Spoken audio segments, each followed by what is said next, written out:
ile imeanza. Ile ishaanza.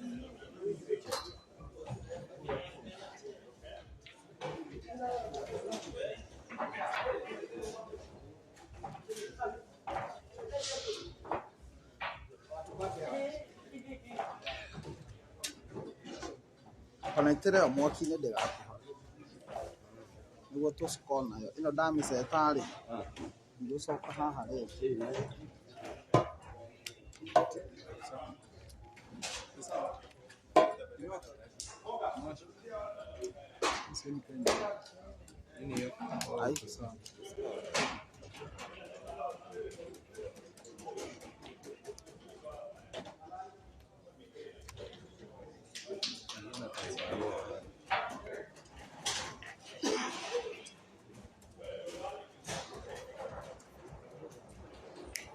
no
yeah.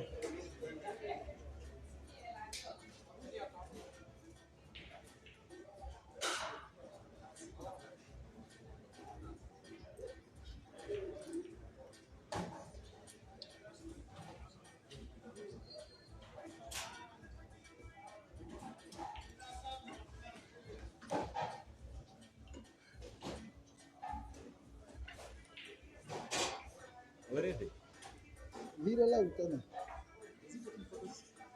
I've taken already.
Check. Mic check. 1, 2. Mic check. Mic. 1, 2. 1, 2. Mic check. Check mic. 1, 2.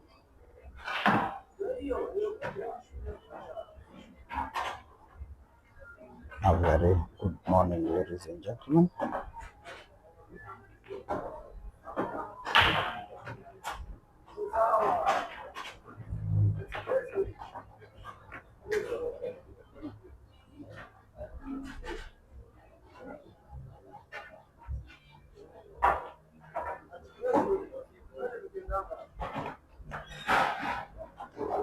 Welcome to this broadcast. Welcome to KISUMU Berlin Lounge here in the Lakeside town of Kisumu City, where we have a clash of two young players. We have Noah Esekon, a Kenyan, playing for the Mchana Pool Club, and we have Asiku Junior, all the way from Uganda. They are playing in a round of 32 match. It's a race to 6. This is the third category of the Berlin Pool tournament that has been organized by the Berlin Lounge. We have 3 categories of the tournament. We have the Kenyans only tournament. We have the international tournament, which is open to anyone. And we have the ladies category. Currently on your screens, we have Asiku Junior taking the lead after the first frame of this race to 6. It's a game to fight for a position in the last 16, which is also the money bracket. Currently, Asiku Junior leads 1-0. He breaks and it's dry. Noah gets a chance to equalize by having the advantage of an open table. I will be your host, KISUMU, bringing you the video coverage and the audio. I hope you are getting me loud and clear. If so, hit me up in the comment section. Let me know your experience, and also don't forget to leave a like on the video. Noah up against the Reds. They're looking nice.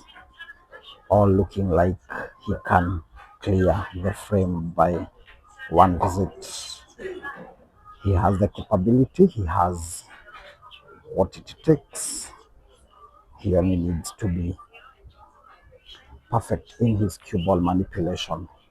Also, on the same venue, in the same arena, we have another match that is currently ongoing. We have the match between Ibrahim Kayanja and Kelvin Yegon, where Kelvin Yegon is currently leading 2-0.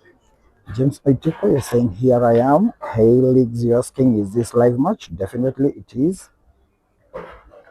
It's a live match. And we have Noah seemingly having landed himself into trouble. On table number 2, we have Kelvin Yegon up against Ibrahim Kayanja, where Yegon is currently leading 2-0. Noah is second, going for the kill. Just in time to report that Kelvin Yegon has won a third one for himself, and now the scoreline for the match between Kelvin Yegon and Ibrahim Kayanja is at 3-0.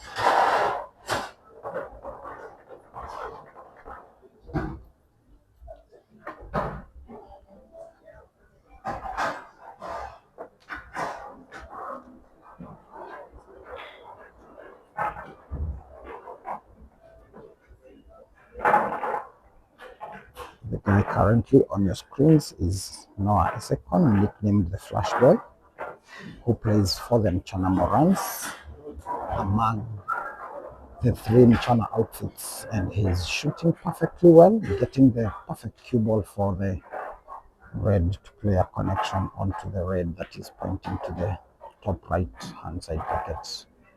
Now I'm going for it. Combination is right. Now needing only to play a backspin for perfect placement of the cue ball for the black. He is contemplating to put it top pocket left. These are 2 of the international players that have traveled all the way from Uganda to come and participate in this tournament. Yegon doing perfectly well, though the cue ball stops just behind a yellow, leading him to have an elevated stance, but it seems like he has good position for it. He's going for the black. No one goes for it and pots. 1-1 is the scoreline. Asiku 1, Noah 1.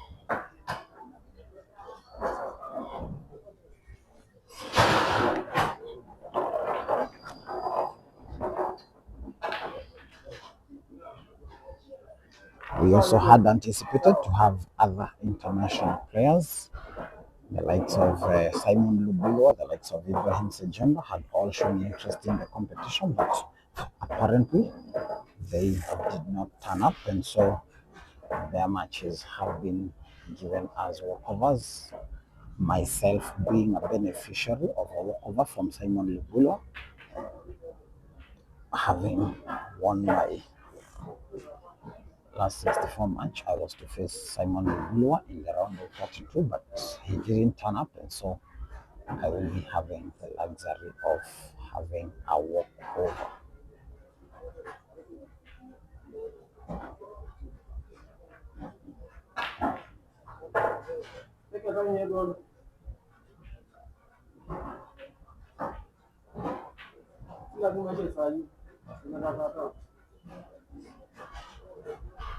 We are into frame number 3, and Noah Esekon will be breaking. We are coming live from Berlin Lounge in KISUMU. This is the Africa Pool Tournament Lakeside Showdown. That is season 1 of this first ever tournament hosted by the Berlin Lounge in KISUMU.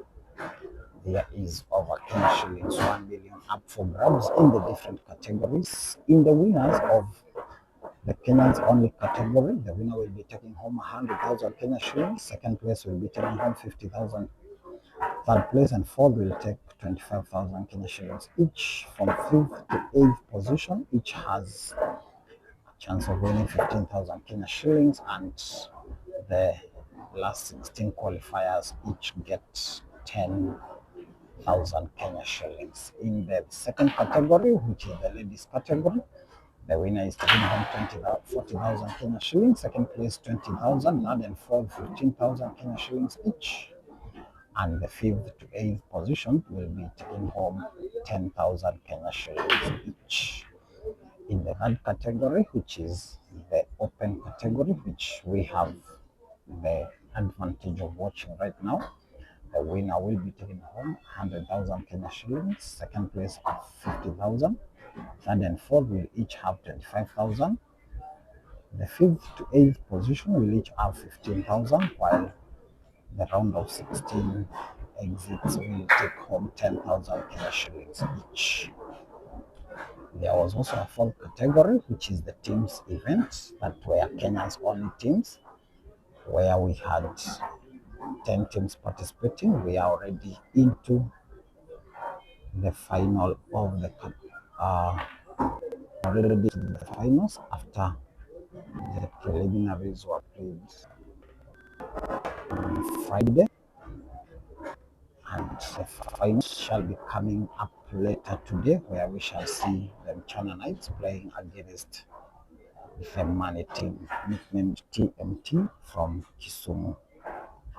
On the table we have Siku Junior against the Reds, going for a clever shot to try and overtake Noah's Yellows to have control of the top right corner pocket, where we have a cluster of balls positioned there.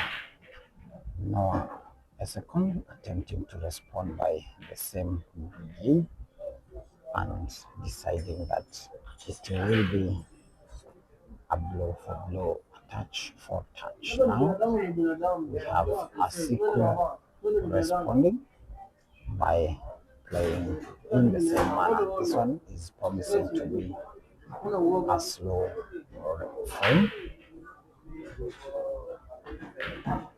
Now a second deciding to go for bottom.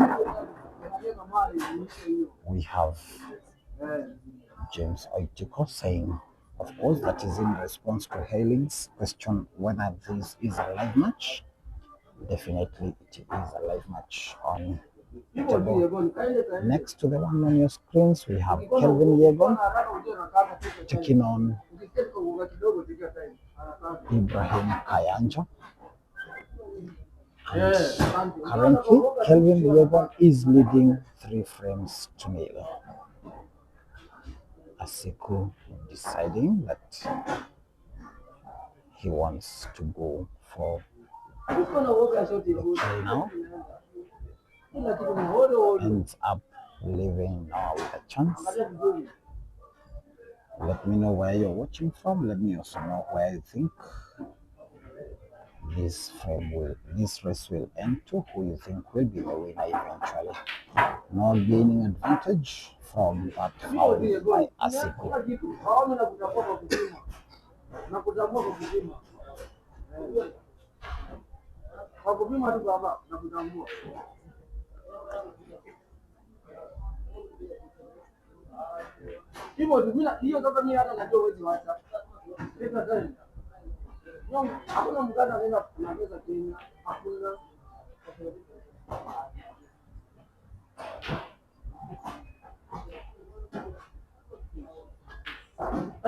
Just in time to report that Kelvin Yegon is now leading 4 frames to nil against Ibrahim Kayanja. You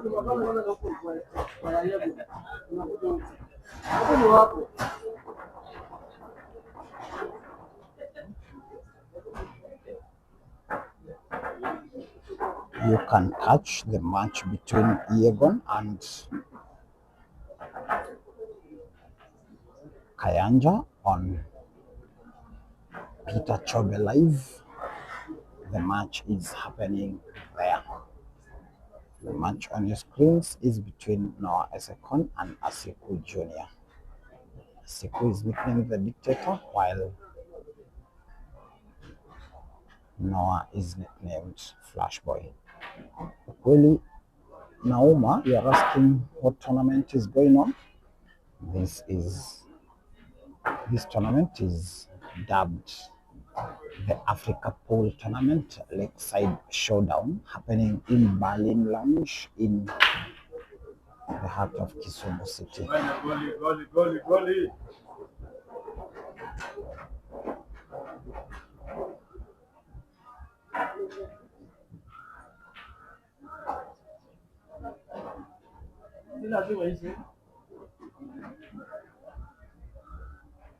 Going for a long shot, he doesn't put. And now we have Noah back to the table with an advantage. He can clear this one. He only needs courage. He needs to be brave. He needs to go for the game and attempt to clear the frame. This tournament attracted a total of 64 entrants in this open category. This is only but the second round. Now Esekon doing quite well, shooting with confidence.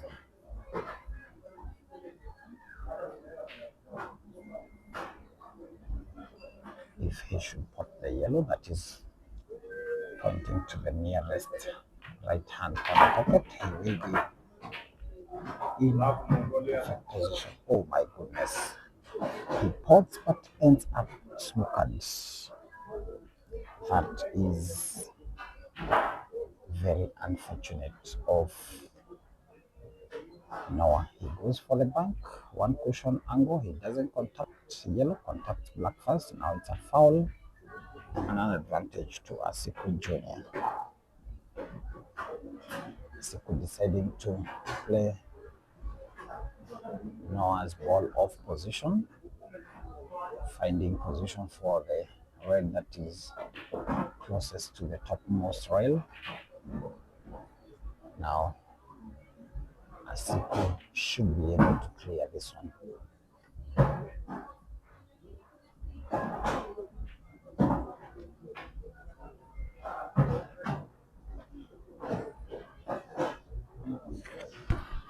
Asiku going for the roll of that red perfectly, having perfect position for black.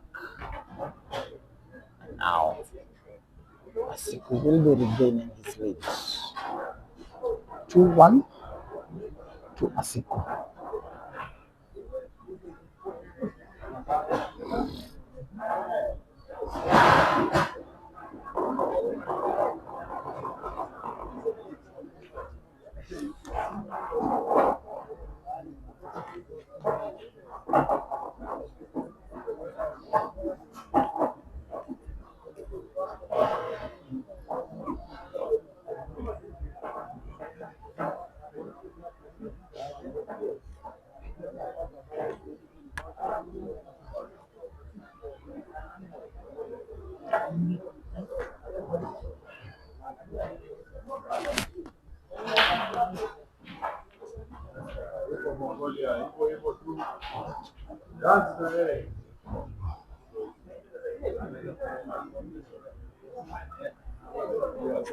Asiku to break.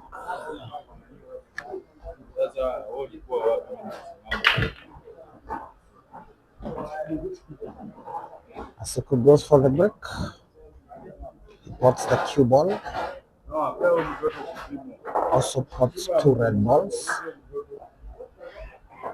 Now Noah has an advantage of an open table. He should be able to clear this one and at least bring things back to level. On table number 1, 2, where we have Kelvin Yegon taking on Ibrahim Kayanja. Yegon is currently leading 4 frames to nil. That match is currently live on Peter Chobe live YouTube channel.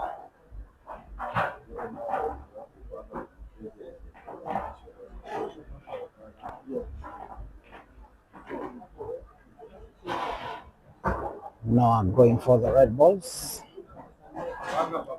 He wants to attempt to win this one and bring things to parity again.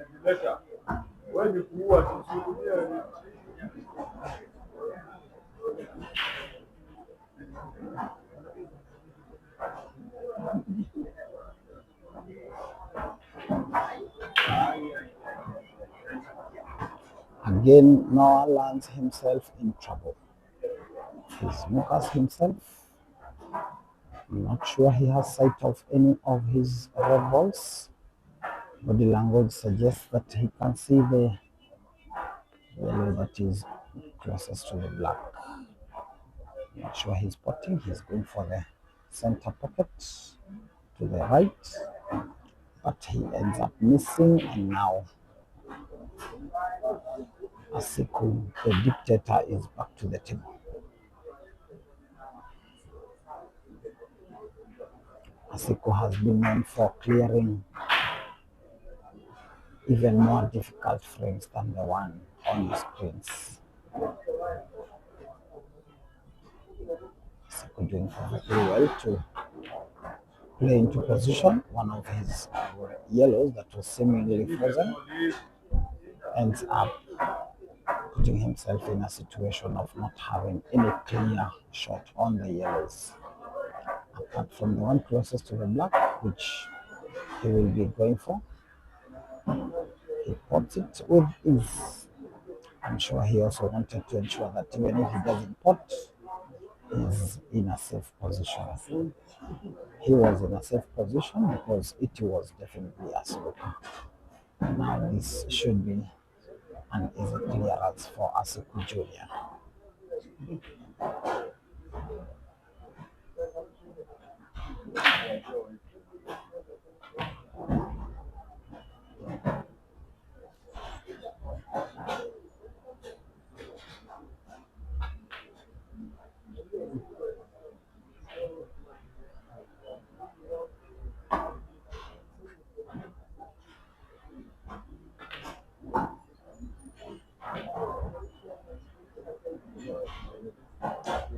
Asiku now going for it to want to make sure that he wins a third for himself and gain a 2-frame advantage. He doesn't pot, and now Noah has a chance to bring things level.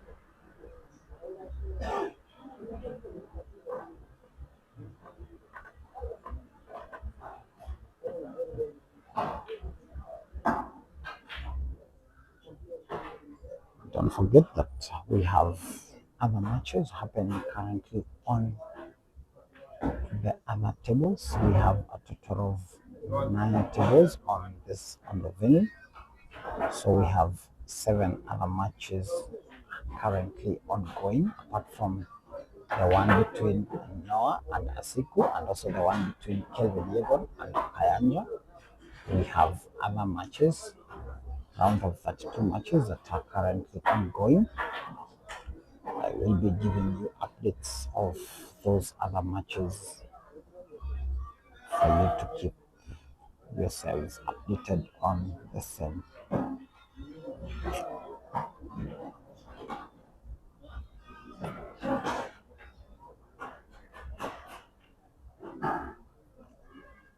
So we have Patrick Mwangi taking on Regan Ongombe. We also have Edwin Kikwai taking on the Noisemaker. We have Dennis Sang against the last one. Alpha Wigwa is taking on Moses Kimani in Amchana Derby. Maxi is also taking on BK in Another Mchana derby. Amos Netima is taking on Evans Kiprotich, nicknamed Vance. Later on, we shall be having another round of last 16 matches. We have Rollins Ochieng will be taking on Joseph Mugisha. Musa Pagoba will be taking on Boniface Karanja, aka ST. Days Sean will be taking on Jethro JT. Gen Z will be taking on Bombastic. Lotto against Brian Simi. Philista Abu taking on Choriak to come to the end of the round of 32. Just in time to see Asiku winning a third one for himself and extending his lead to 3 frames to 1.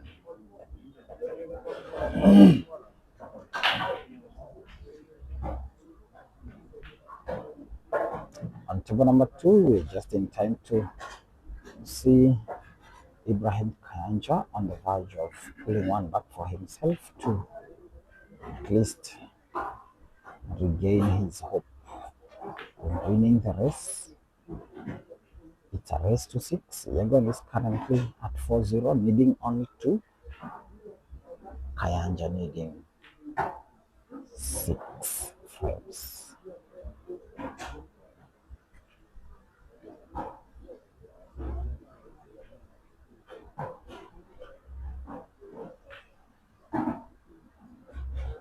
For one is the update from the other table. Now on the break, putting one yellow ball, leaving the yellows also well laid out on the table. They're well spread out.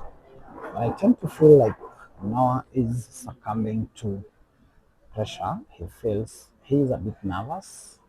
I'm not sure whether it's because he is playing Asiku for the first time or it's because of Asiku's reputation. He is not playing well indeed.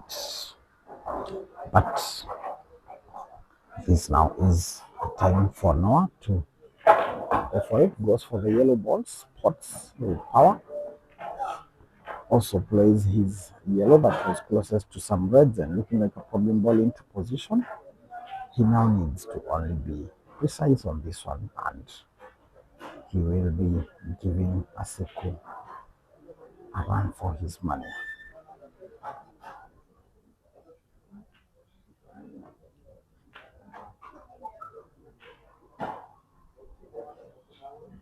Asiku back to the table.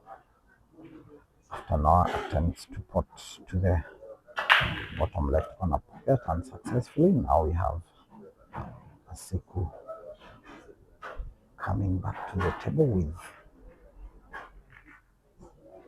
all the reds on the table. He stops to check. He is doing his maths, checking to see whether he has position for all of his reds.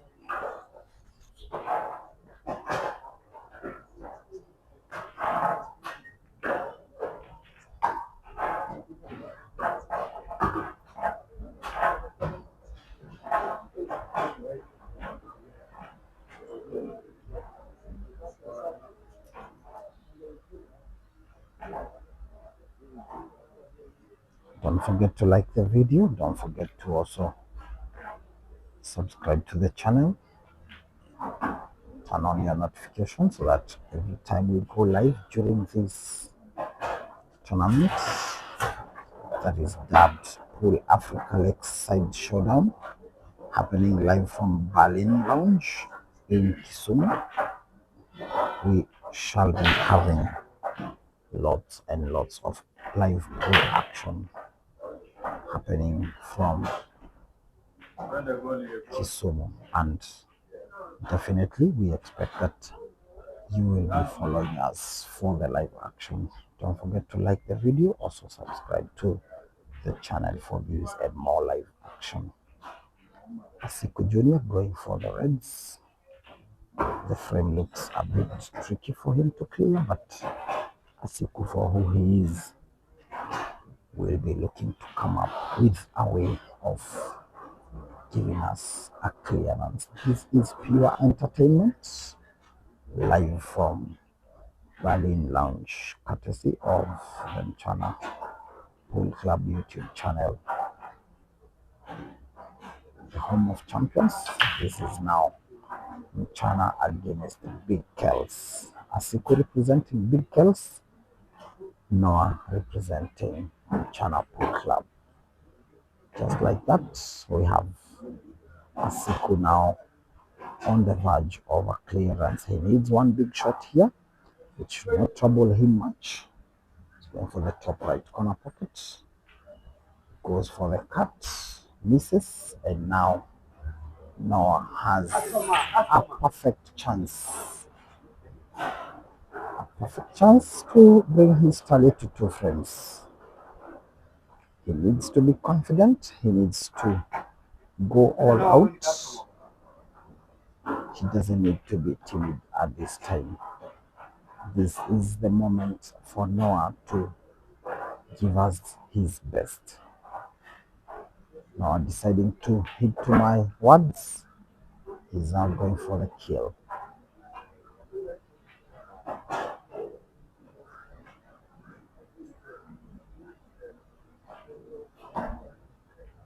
Now deciding to go for a safety. I think that was the best position, especially because he had one problem ball. So we're going for one cushion. He goes for 2 cushions. He doesn't contact the red, nearly contacts it, and if he had contacted the red, it would have been a snooker for Noah. Now Noah needs to do better this time round. He's going for the yellow that is closest to the bottom right rail. He now has all his yellows in perfect position for potting. He now needs only some level of accuracy.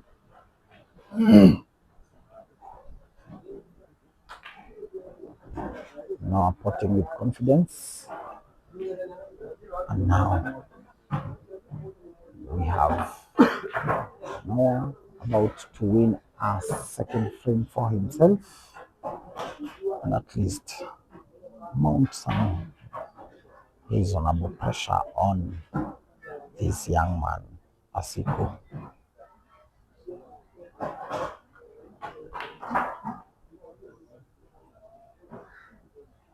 Mohammed Mahmoud, you think Kenyan players are very slow and not accurate? James Aitiko saying, you're talking of Kenyan players? Go check Ibra's game and tell me if he's a Kenyan. Mahmoud responding and saying, only Kenyan players. First is CT and JC. Wow. The conversation is really interesting in the comment sections regarding slow play and not being accurate. Just in time to see Noah winning a second one and bringing the scores to 2 frames to 3.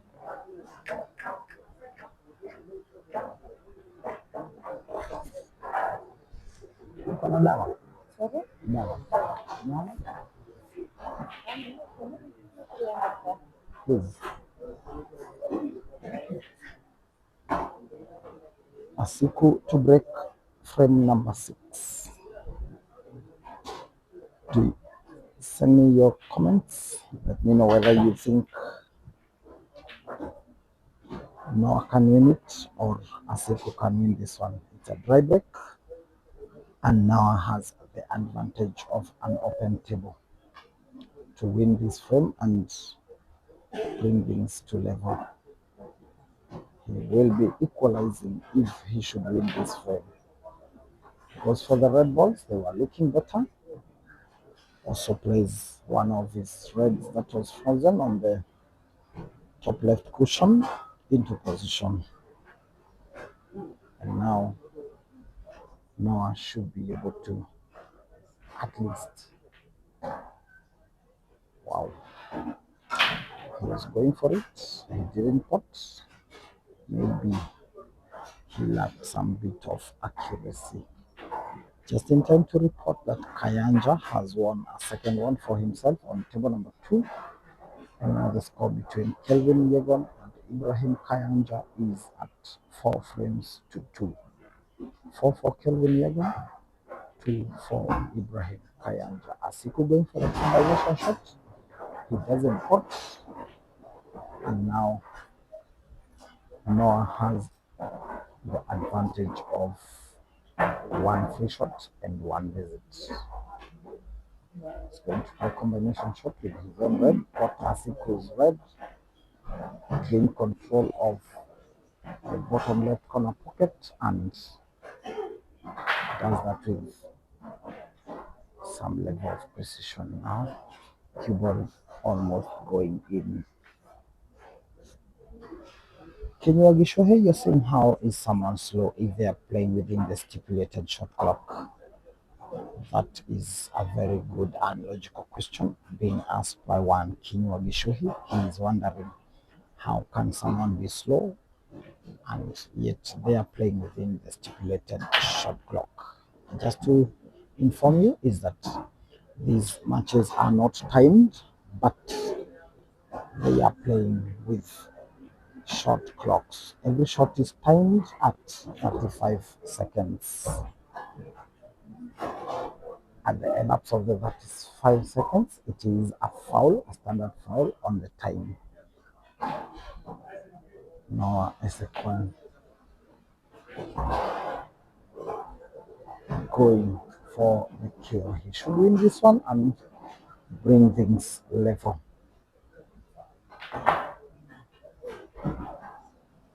Oh my goodness. That is so uncharacteristic of Noah. I never expected him to play that way. I expected him to at least bring the keyboard up table a little so that he has an easy pot on the black, but we are not taking it away from him. He has the capability of potting the black.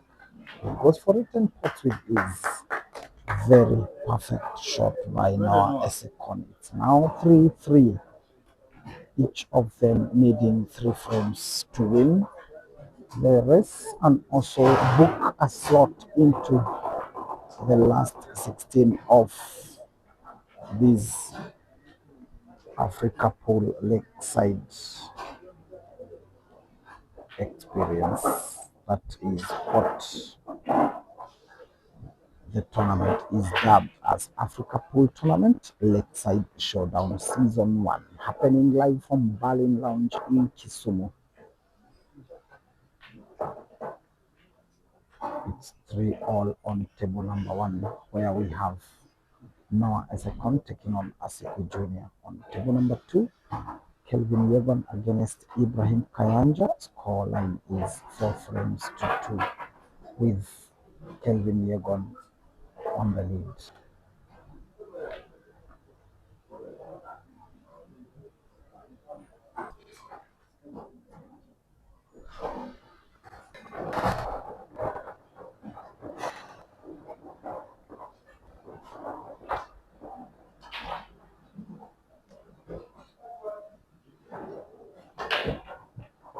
No on the break. It's not a very good break. That's why now Asiku has the advantage of an open table.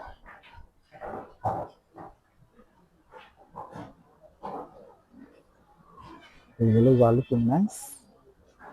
He will be definitely going for the yellows, and just like that, he pots one yellow ball. Plays another red into cue ball, plays into a red ball, and the red ball goes closer to blocking the top left corner pocket where one of Asiku's yellow balls is pointing.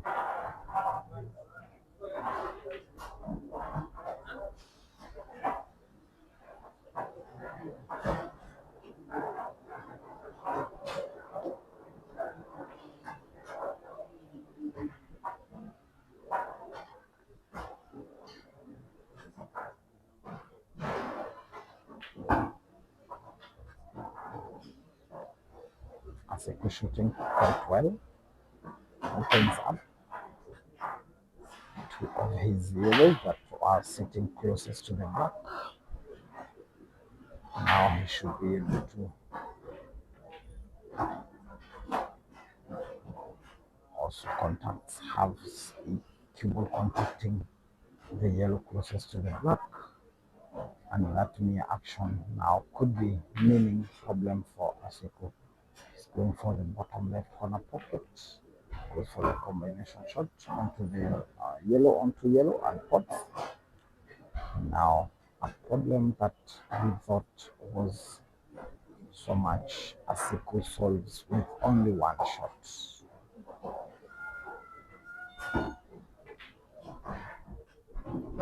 This is Asiku Jr. shooting some really nice ball.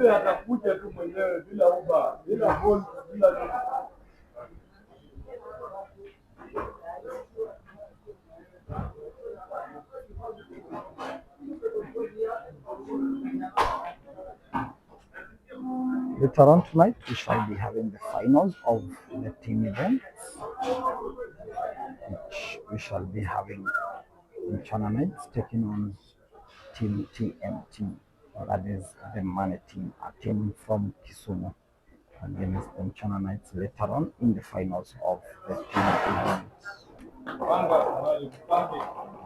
Asiku wins one for himself, and now it's 4 frames to 3. Asiku needing only 2, no one needs 3.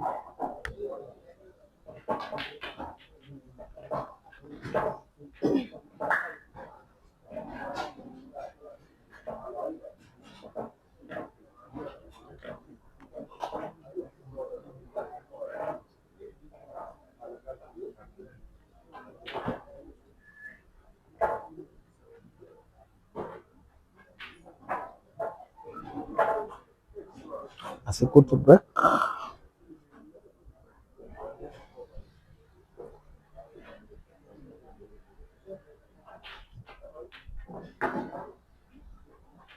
One thing I have to admit is that the breaks have not been so nice for each of these two players.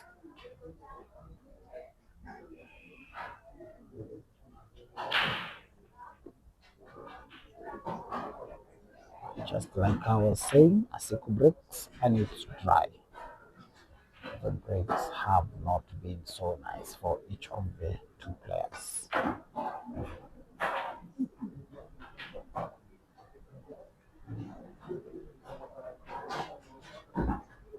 Now deciding to go for the reds, they were looking the better of the colors. Now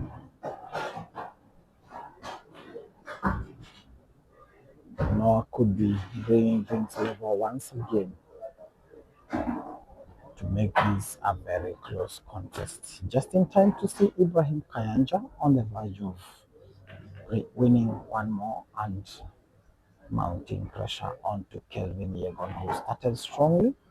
He seems to have been slowed down because now it's Ibrahim Kayanja 3, Kelvin Yegon 4. I'm joined in by the tournament director of the tournament, Mr. Kisto Sisenda, and he will be saying a word to us, telling us more about the tournament organization and also what to expect in the program. Good evening, good afternoon, Mr. Kisto. Good afternoon, Jesse. How are you doing today? I'm doing well. It's almost afternoon. That's why I said it's almost noon. So we are still in the morning hours, but the sun here is like it's already afternoon. So good morning. Good morning, Jesse. Thank you so much. I would want you to at least say hi to the fans and also give us a brief update on what to expect in matters the program of the day. Okay, thank you very much, Jesse. Good evening to all, good morning to all our fans. We thank you for all your support you're giving us and giving Paul on the direction it's taking. This has been a very competitive competition so far, a unique one of its kind into 4 categories basically. Started off with the teams. We have the Kenyans only, we have the open category, and finally we have the ladies. Very competitive with very competitive prizes, giving up to number 16 for the Kenyans only and open category, where we are a target of 64 players. Ladies up to number 8, which is the stage you have reached so far. Each of the ladies right now has 10,000 shillings. Do you have the names of the ladies who are already in the top 8, Mr. Kisto? Through, be able to check through the challenge. Kisto is giving us an update of just what to expect. I know PR is there, I know Jack with is regards there. to the tournament that is ongoing, and he is telling us that I know the Black Widow is there. we have And 8 ladies I, currently left in the ladies category, which is one of the 4 categories that we had, and now Kisto is telling us that we have only 3 ladies left, and he will be 8 giving us, ladies. sorry, only 8 Yes, ladies left. 8 ladies He will be left. giving us the names of Yeah, those there's ladies. Belta Moni all the way from Mombasa. That's a very good showing. There's Wairi all the way from Nairobi. Then you have PR all the way from Nairobi also. Then you have Masikes all the way from Eldoret. Then you have Jackie all the way from Nairobi, and Roxy also from Nairobi. And finally, so that will be a derby. And finally, we have the last derby here. It will be the Black Widow against Masiki Yang, all from Eldoret County. Thank you so Yes. much, Crystal. That is a brief update on the tournament regarding the ladies categories. Now, we also had 3 other categories. How far are we gone in regards to the Kenyans only tournament? The Kenyan Sonlis tournament so far we remained with the 16 players. So all the 16 players remaining already in the prize fund bracket, each getting at least 10,000 shillings, which has been very competitive. The internationals, there were 32 as per yesterday. So today, those who are going to be winning their games are also going to be getting into the category also of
Nipeana maripoti huko wapi kwa grupu huko kwenu.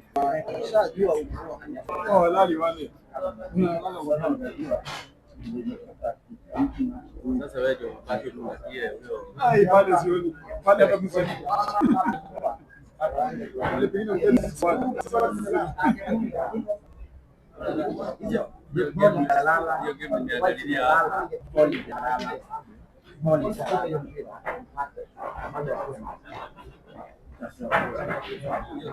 hiyo game hapa nikiangalia nadhani ilikuwa na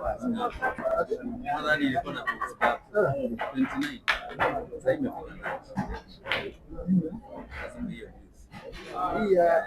Ya ego nilikuwa na watu unajua nani alikuwa na stream nilikuwa na watu hapo walikuwa agents.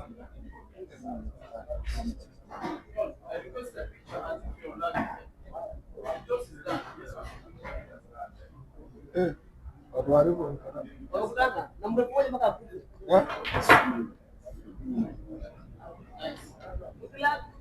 Kauka na wewe mtu mpaka hapo hivi amepaka huko. Kauka na huyo mwingine mimi ndauma na mimi. Kauka.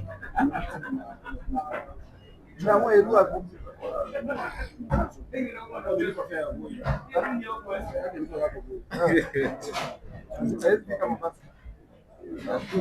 Ameingia.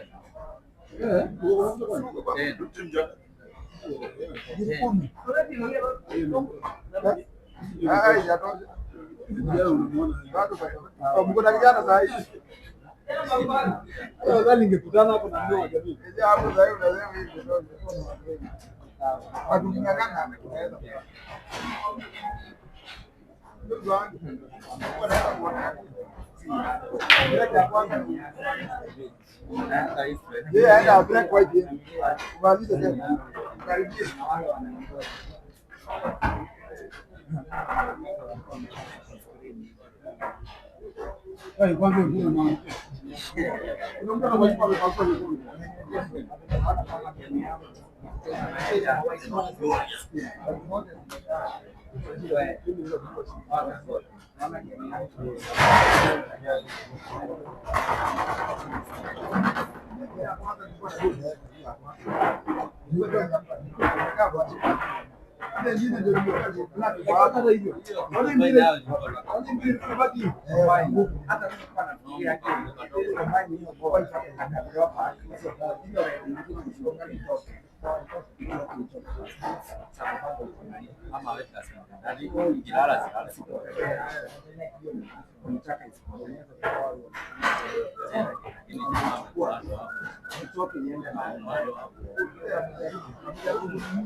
Unavaa kujiuliza, wewe ulishinda force, wewe ulishinda force, ulidhani ulikuwa peke yako.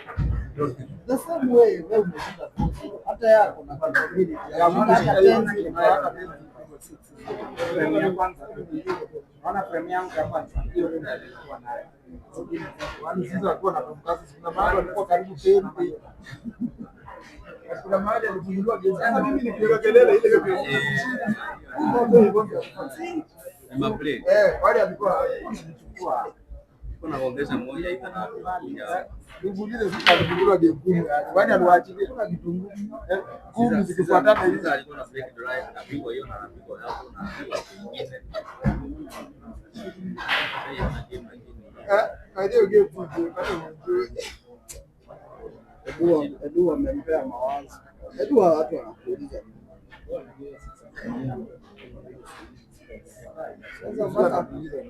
Sasa watu wanakuuliza nini? Yaani mpaka EV anakuwa mtu anasema eti ahu akicheza na kipoi. Watu wamekuzoea. Akisema hivyo. Nilikwambia hapo kwa meza hapo ulienda hapo. Imeingiza uoga. Edu mbona unaingiza? Na wewe ni top player. Sasa hiyo ni 10 ilikuwa perfect imeenda. Sasa labda sasa aanze kukuangalia. Kwa yako. Na ule najua mwezi wa mwezi. Ulikuwa sure unaua. Ndio unaongeanga na unaona anaweza niua. Haya. Hiyo alikuwa nayo. Hii hakuna kuongea.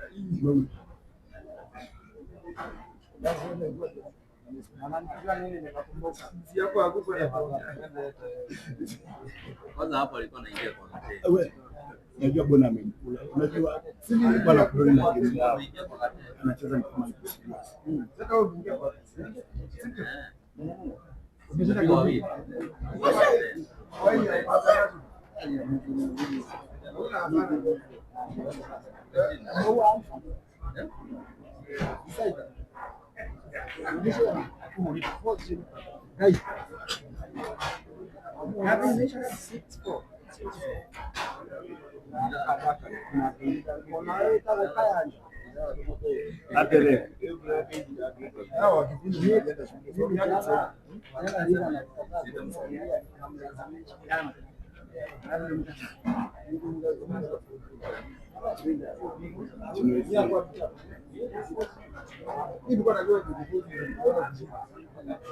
Simiu, nani yako tu? Simiu. Yote ndio yako tu.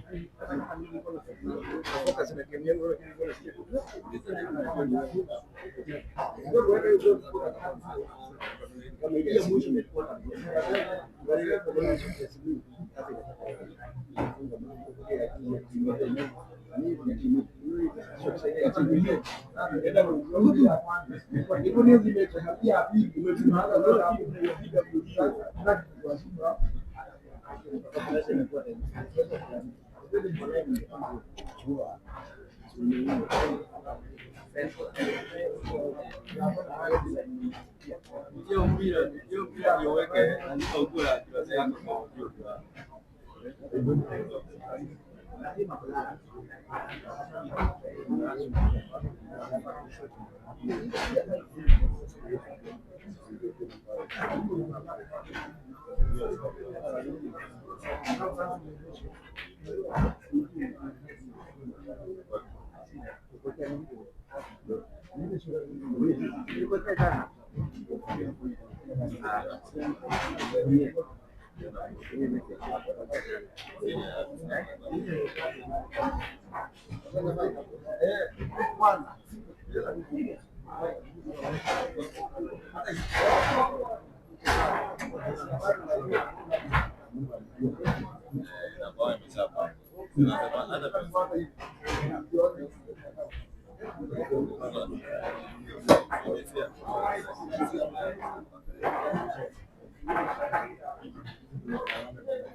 Enjoy.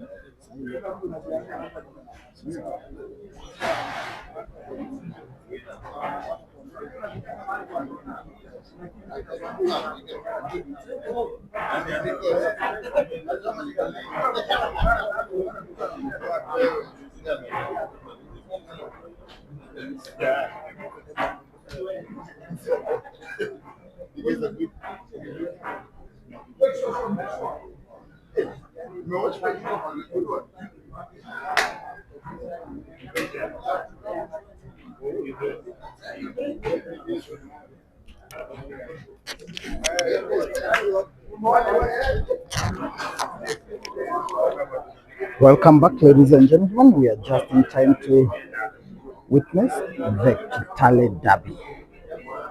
This is nicknamed the Kitale Derby because these two players are originally from the town of Kitale.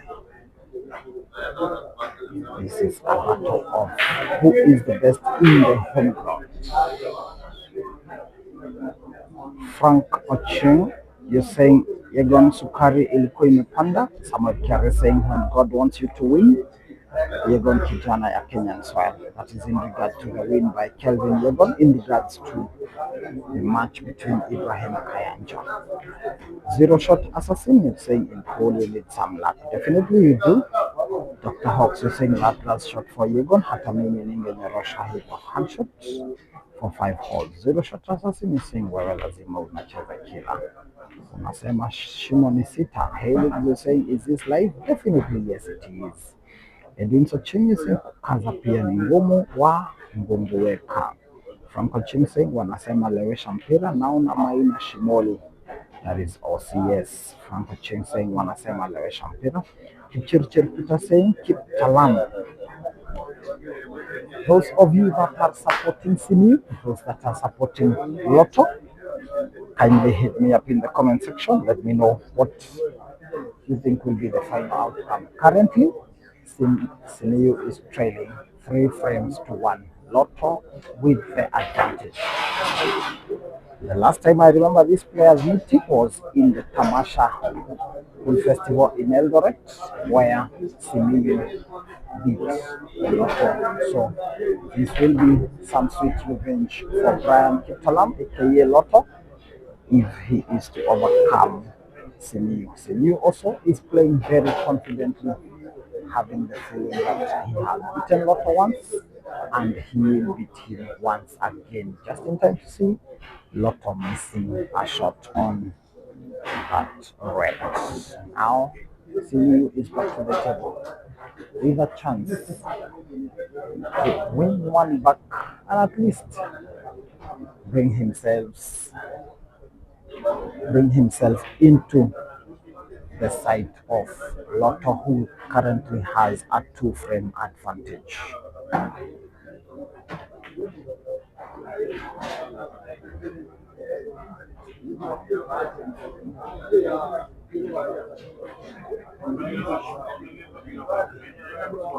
KISUMU going for the yellow that is pointing to the left-hand side center pocket. Pots with power. Also happening currently is the match between Philista Abu of Uganda up against Chol Riak. This is the same pocket in which KISUMU defaulted in the first frame. Cue ball is almost going in, but it stops just at the mouth of the pocket.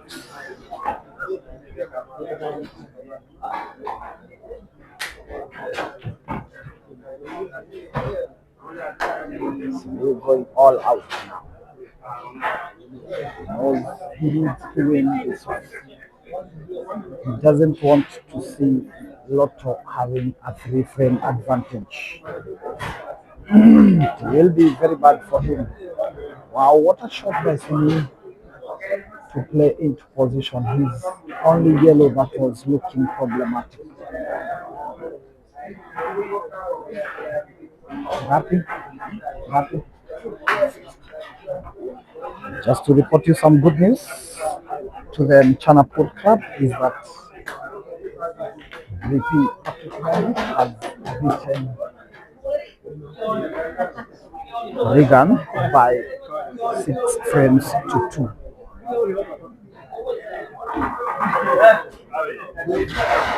Also going on is Vance against Amos Netima. Jose is also playing Rollins. Then Sam currently leading 5-4 against last one.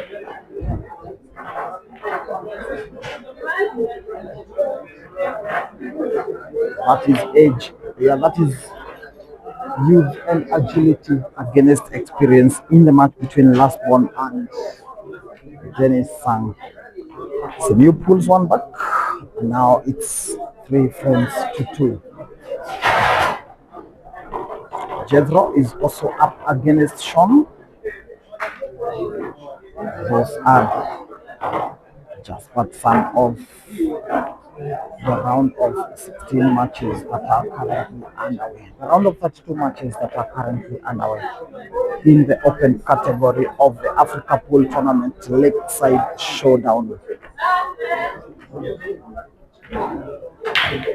On table number 2, where we have Philista Abu up against Cholriak, the scores are currently at 1-1.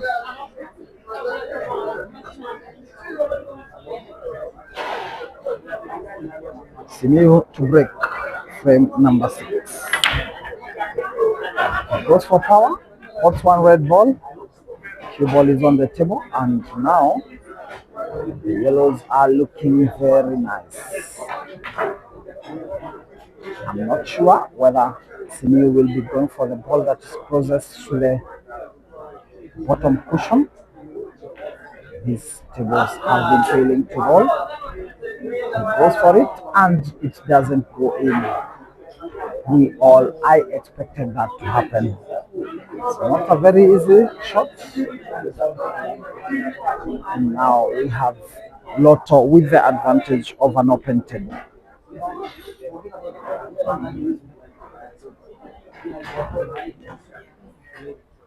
Lotto obviously going for the yellows.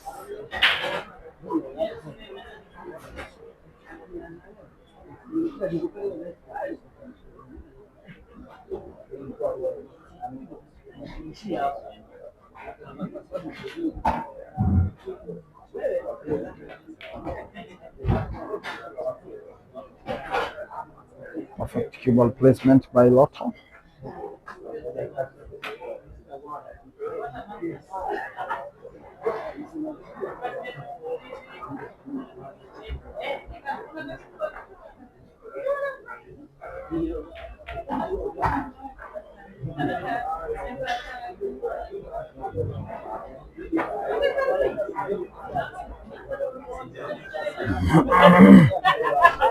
Lotto is looking the more likely to win his frame number 6 and regain his 2-frame advantage.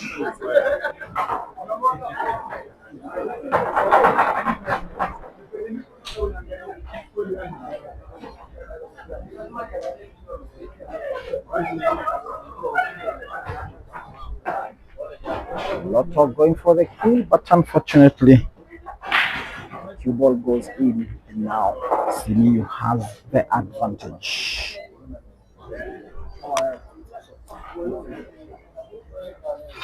KISUMU needs to win this one and bring things level. He decides to put Lotto's yellow ball that was blocking the top left corner pocket.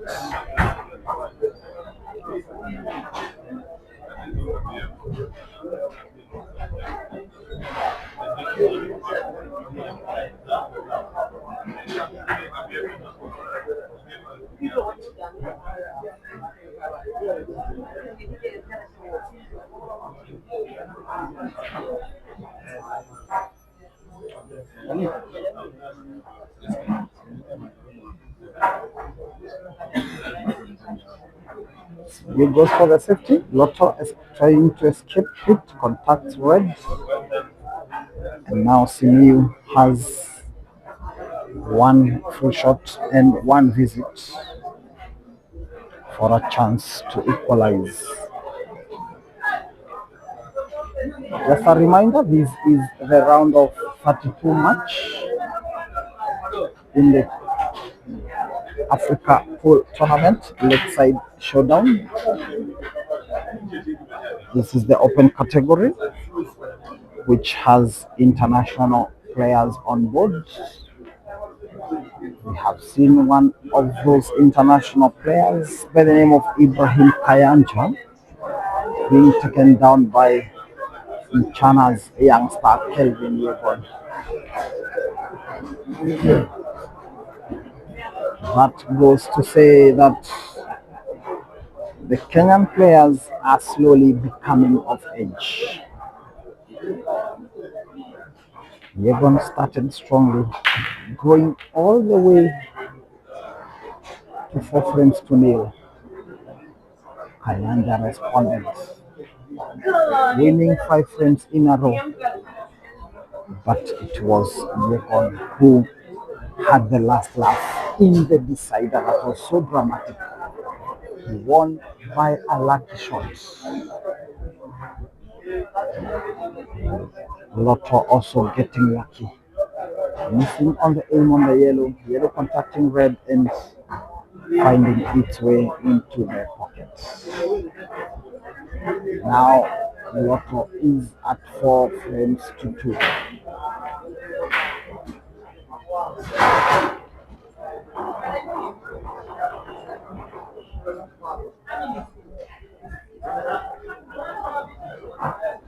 We already have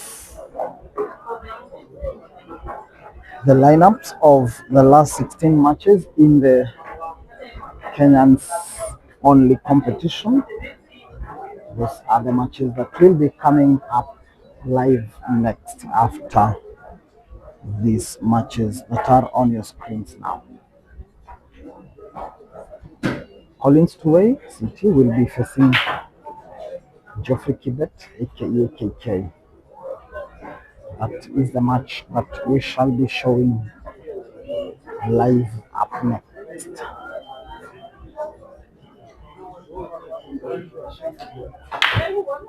Lotto on the break, goes for power, but unfortunately it's a dry break. The Reds are the only balls with which KISUMU can cross the table.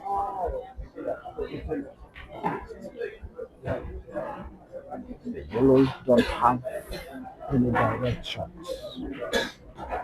KISUMU goes for the Reds, cutting the red to left hand side corner pocket. Yes?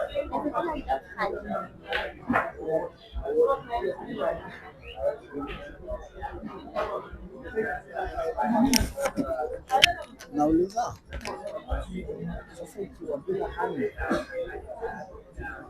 sawa, tuleta wala kuzaliza wema kutani.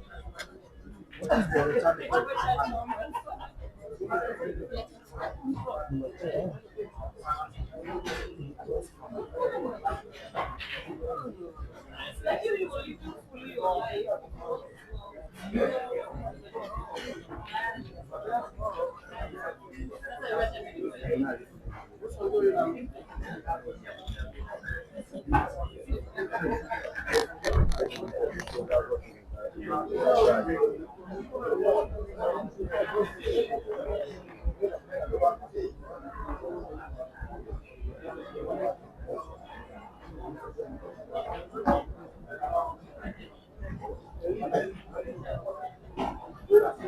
Abraham Ellen is saying, watching from Nairobi, live and clear. Thank you so much.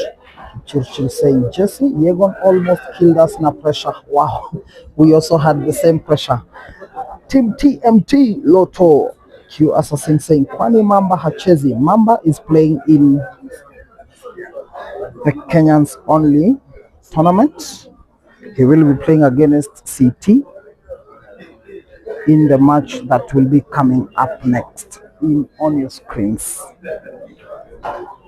Alian Abdul Karim Mohammed saying, Wajama, Noma, see Noma, Noma. Q saying, Ako wapi Mamba Jesse. I will be getting Mamba for you. He is currently preparing for his last 16 match against Captain CT. That match will be coming up live on the screens, and I will make sure to bring it live for you to enjoy. This is the round of 32 match in the open category. In the last 16 of the Kenyans only tournament, Geoffrey Kibet, aka Black Mamba, will be playing against Collins Tuwei. Ryan Kiptalam Lotto will be playing against Silas Kipkosgei. John Chalo JC up against Alpha Wigwa in one of the Mchana derbies. Fahad will be taking on myself, Jesse Maura. Munguti Kituku will be playing against Patrick Mwangi, aka VP. Stephen Chalo K2 will be taking on Dennis Mwanga. Then we have an all 8-ball Titans clash between Deno 8-ball and Innocent Akuya. And lastly, we shall have David Njane BK taking on Oscar John. Kipchirchir Peter, you're saying, Jesse, kindly stream City versus Mamba next. That is definitely what I will do. I promise that that is the game that we shall be bringing live after this match. Currently, it's Lotto who is looking like the most favorite to win the frame that is on the screens. If he is to win it, he will be on the hill and needing only one more to take down Brian Simiu in a revenge mission, because Simiu took him down in Tamasha. This is the Kitale Derby, and Lotto is looking like the favorite to win it. Lotto is in Team TMT, the Money team, which will later on be taking on the Chana Knights in the team events final. That is promising to be a cracker. The Chana Knights are without their two favorite players, that is Jackson Karaoke and Henry Mwangi. In their positions, we have Maxi Kipoech Clinton and Alpha who are filling in those big shoes of Mrefu and Henry. They have lived to the expectations, they have performed quite well, and in the games that were played on Friday,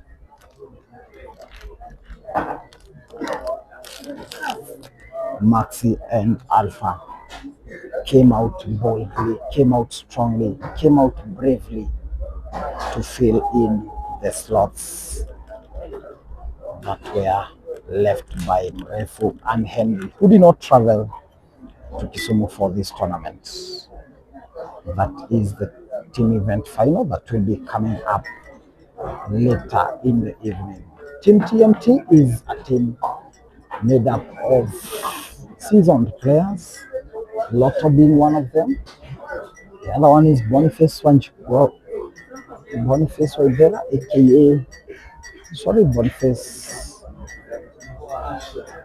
Wanjiko, aka ST. We also have Rollins Ochieng. We also have Ken Langat. We have Nafis Kara. And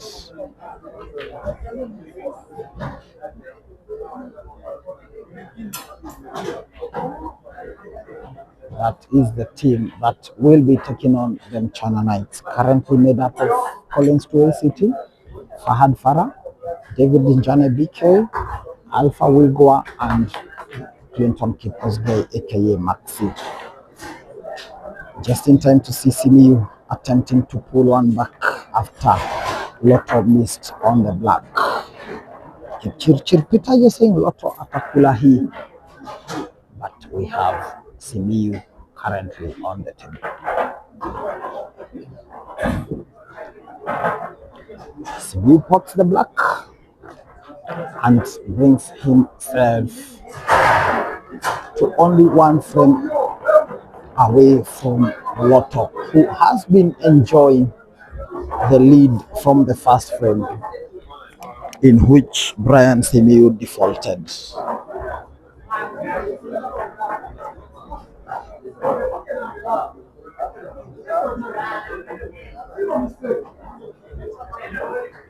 This is frame number 8. CMU will be breaking.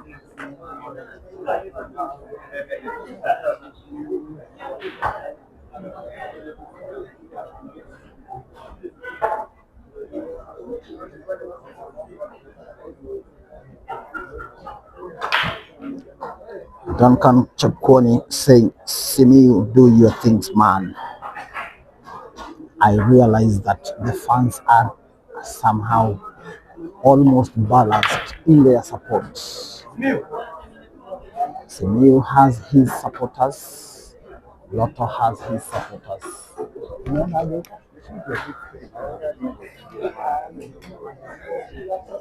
Wala.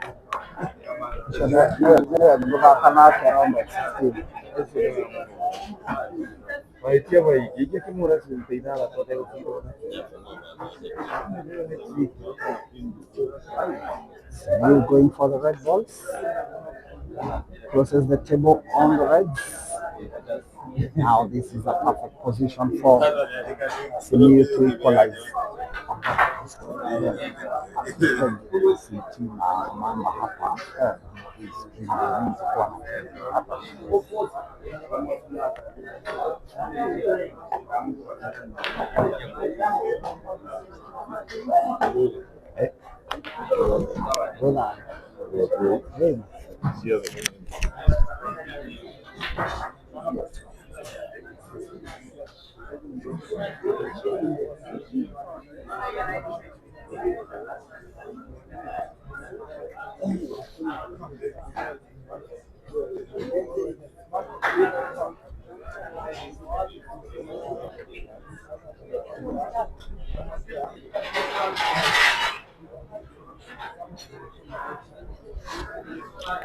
Lotto going for the safety. Lotto needs 2. KISUMU needs 3. Lotto responding with a safety shot as well.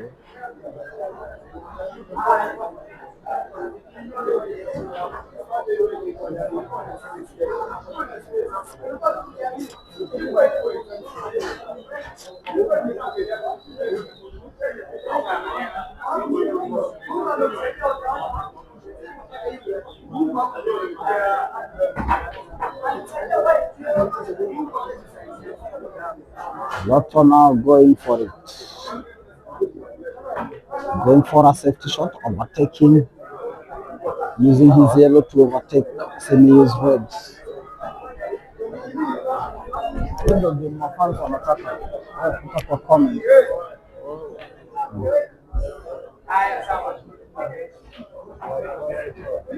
Evans on cover saying, wishing Yegon to take it all the way to the final. I'm behind him. Lakini umemwambia This is my generation. You are not. you come say hi to my fans. Come. I know you are struggling to come. I know. I want you to say hi.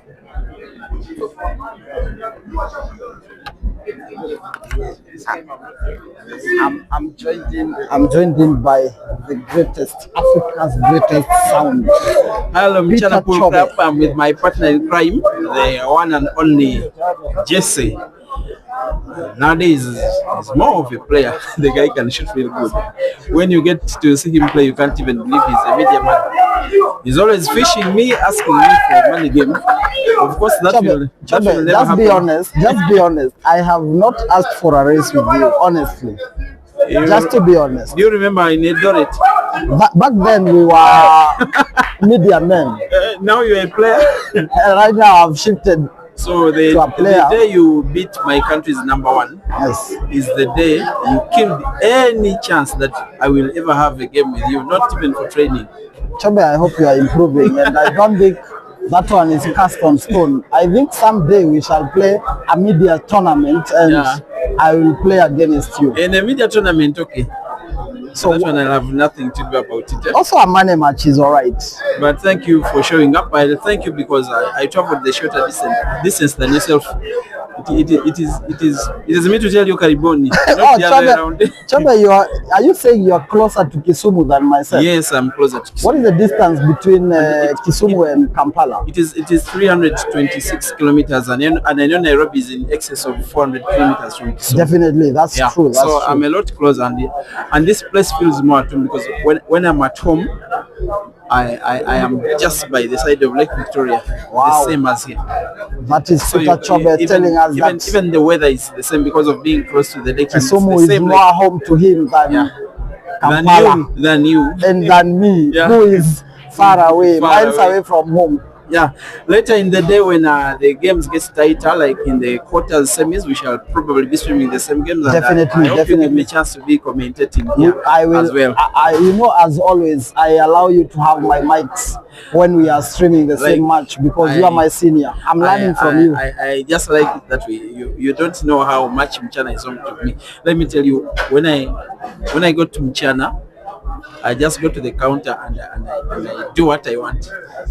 You have an open Yes. check at Mchana, And it's all it's courtesy very- of JNM, yeah. the chairman Mchana. It's Say hi to JNM. It's the He only could be bar watching. on the continent where I have that opportunity. Wow. Thank you, Chairman JNM. I really consider you probably the most useful person in the game on the African continent. That is how much I rate JNM. Wow. The Mchana family, the whole team of players and the media staff and everything, this I'm saying without fear of contradiction, is the best facilitated pool group anywhere on the continent. Nowadays also the most mobile, and it has improved the standards of the game in the whole of Kenya. It is the single most important reason as to why Kenyan Pol is revamping. That's why we are having now results like one of Uganda's best players, Ibra, being defeated by Yegon. 5 days ago.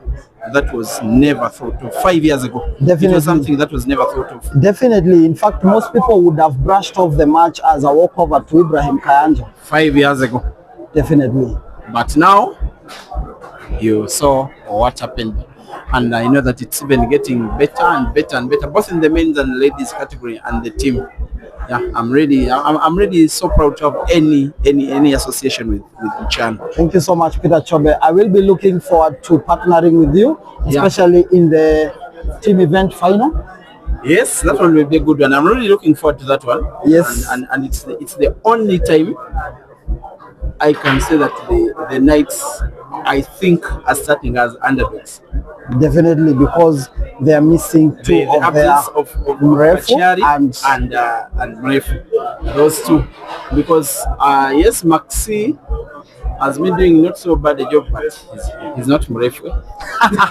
Those are the words of Peter Chobe saying Maxi is not Mrefu and Alpha is not Henry. He's promising that he will be with us in the commentary.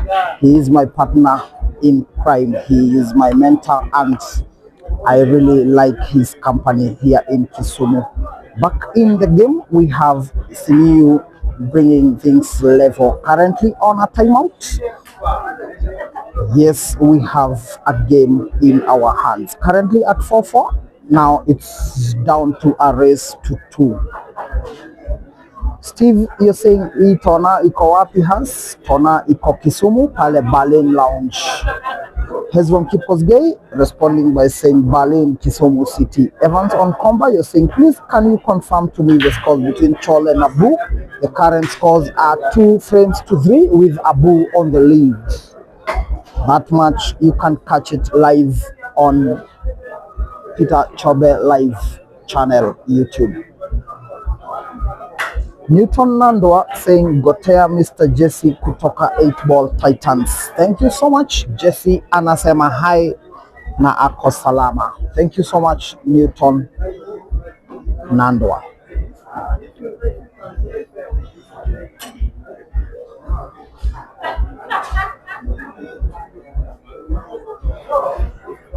We are now into frame number 9.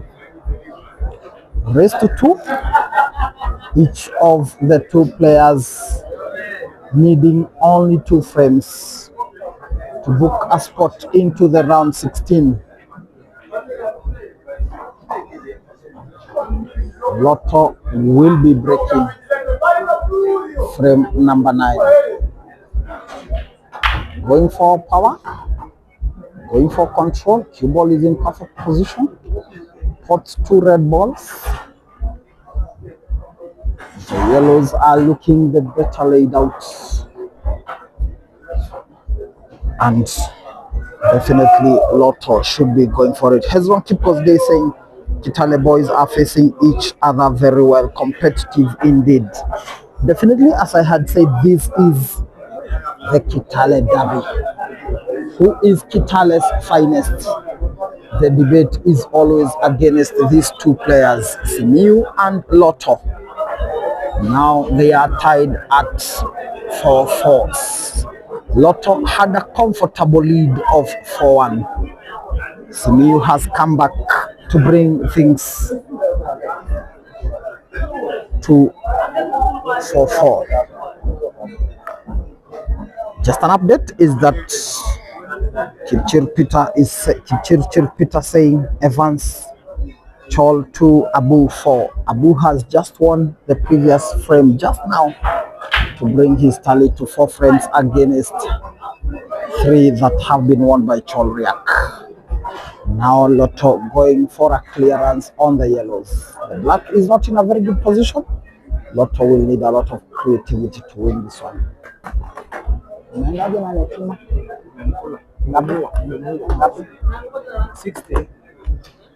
Just to report to you some news is that Evans Kipotich Vance has seen off Amos Metima 6 frames to 3 in another round of 32 match to book a spot into the last 16.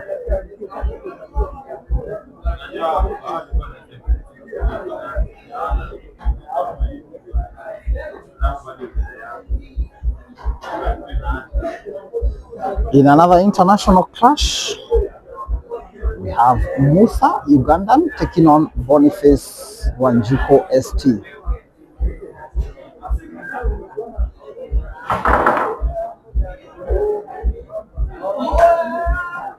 This one is becoming tactical. Safety after safety.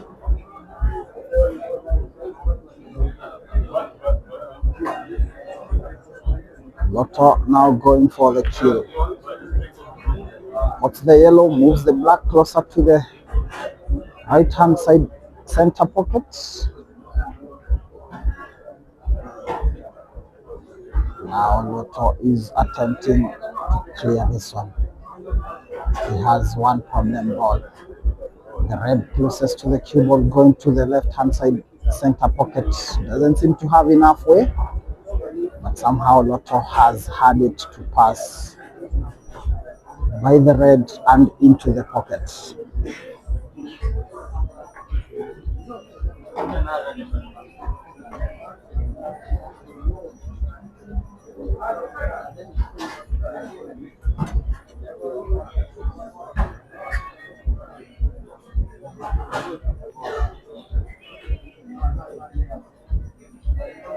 Lotto stopping to check where best to position the cue ball for him to guarantee himself a clearance and bring the cue ball to perfection to the topmost rail, contacting the cushion ends back up.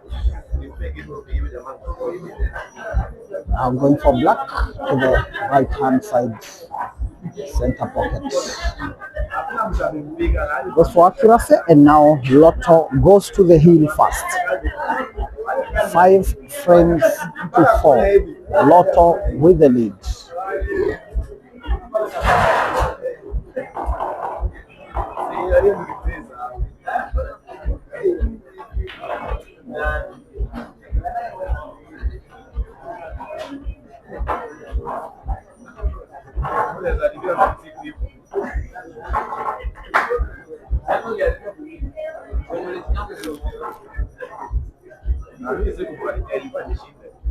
KISUMU will be breaking frame number 9. He needs to win this one if we are to see a decider.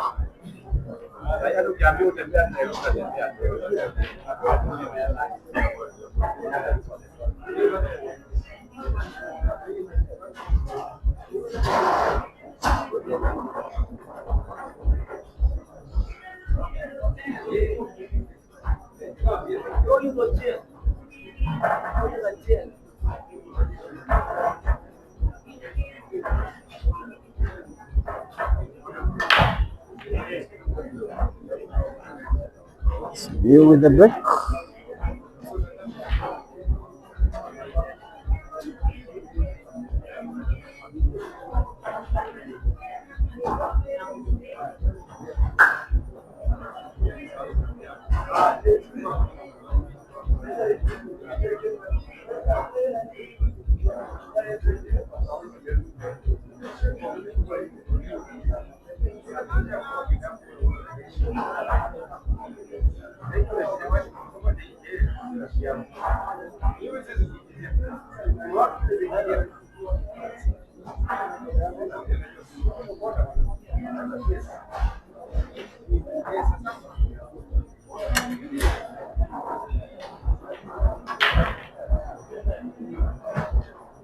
This one is going to be a long frame,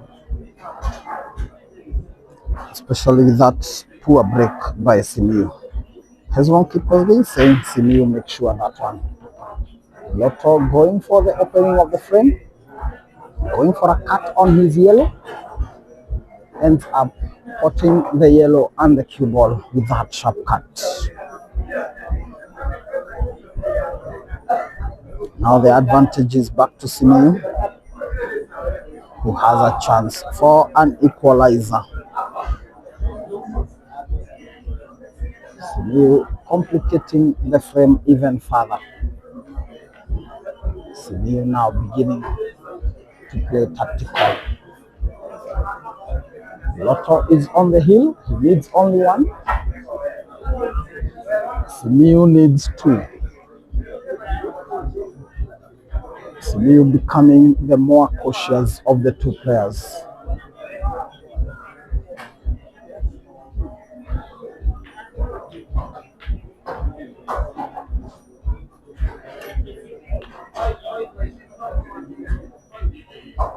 Knowing that if he loses this frame, he exits the tournament.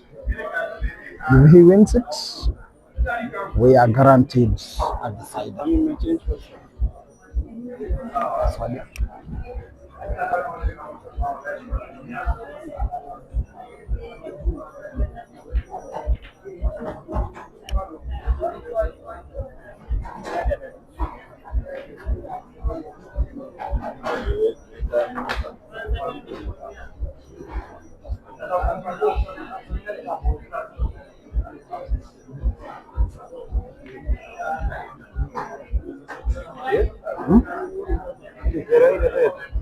Ne Jimmy?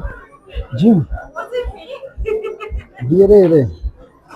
Bihare ya ruta ile. Uskani hauguba. Hare ya. Ile pale. Uskani ya.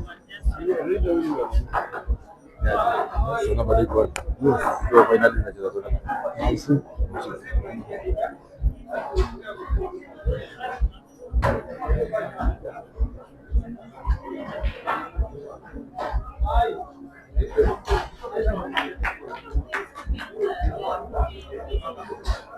Simiyu going for safety after safety. He wants to be very cautious. He doesn't want to make any mistakes. He wants to make sure that he is in full control. That shot could be very mistake. Very big mistake for Lotto. For Simiyu, sorry. Lotto was attempting to overtake Simiyu's red ball that is packed at the top left corner pocket. He didn't succeed. And now Lotto is back on the table. On table number 2, Philista Abu is currently leading 5 frames to 3 against Cholviak.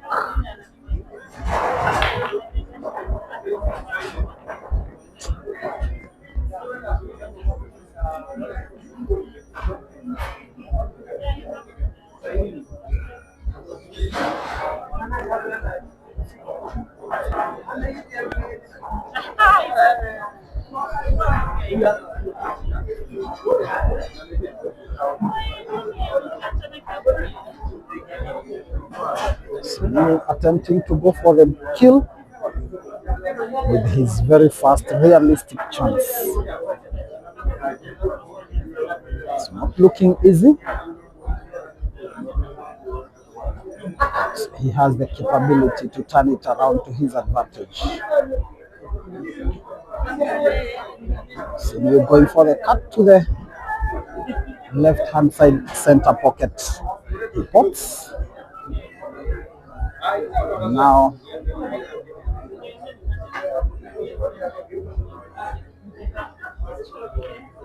Simiyu going the more difficult route.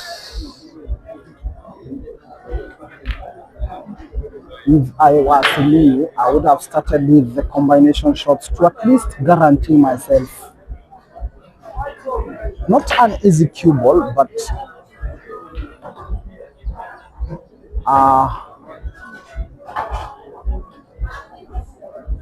is the cue ball to come closer to the red that he was attempting to cut. Now Lotto has the chance to win it.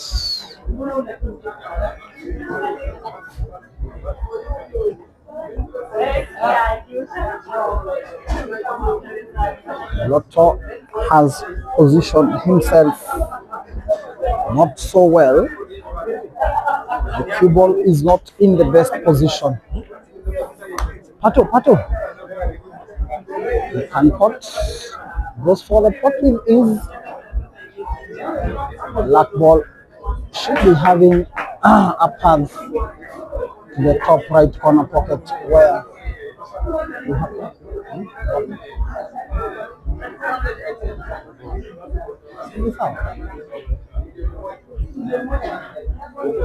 situweke hata huko ile ya kwanza. Lotto going for the pot. He doesn't pot. And now KISUMU has a chance. He will be definitely going for the safety.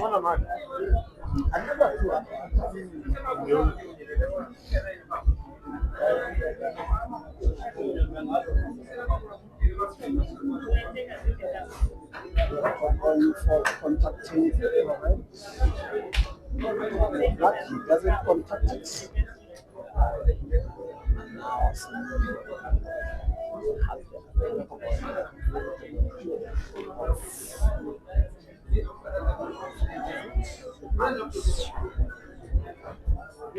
a shot.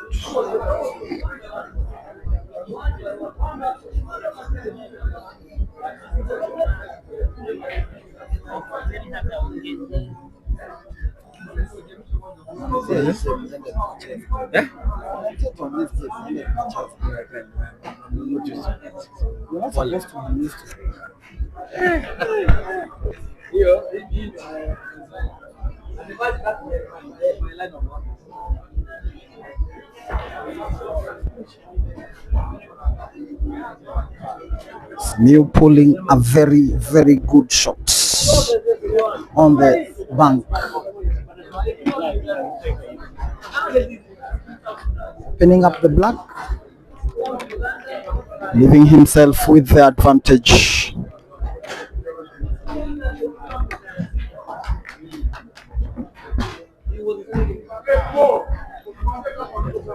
I will be leaving the commentary booth to go play my last 16 match against Rollins Oching.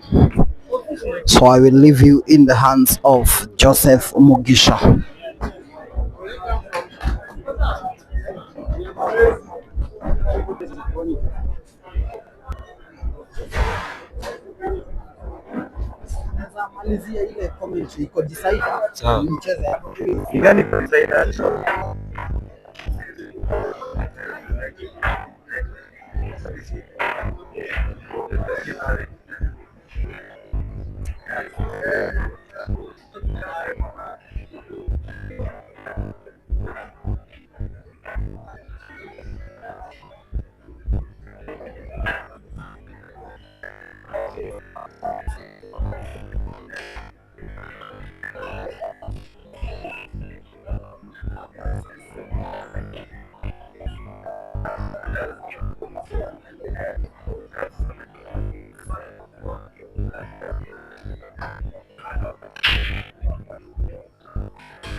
Good shot by KISUMU.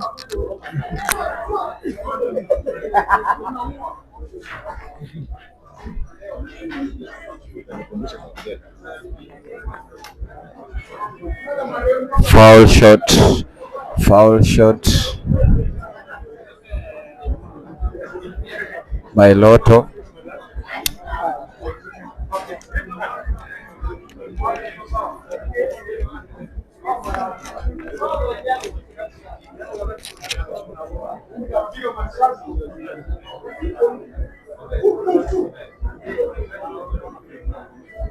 Both players resorting to some tactical exchanges here. It's a decider between Brian KISUMU of Mchana up against Brian Lotto Kiptalan of the Mani team. Not forgetting both players hail from the same area, that is Kitale. It's a Kitale derby.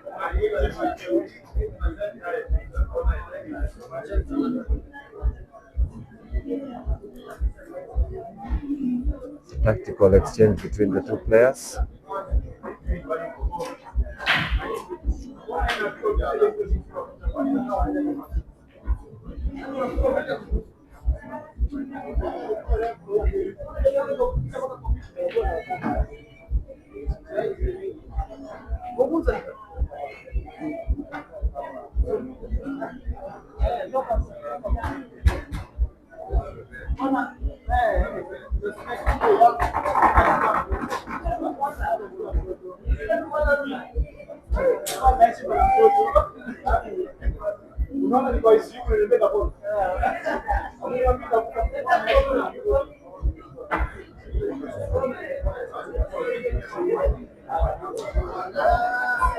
The nervous last frame.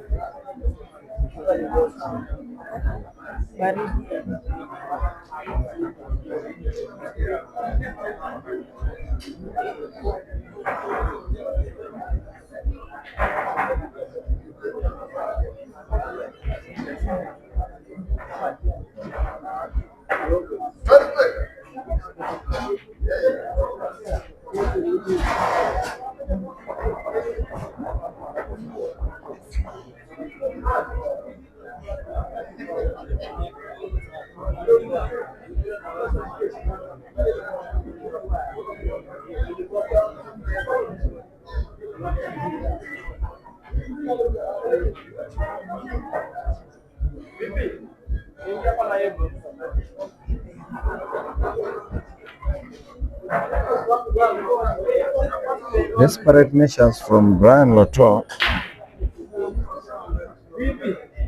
KISUMU should be able to clear this one. It's opened up for him. 4 red balls and the black.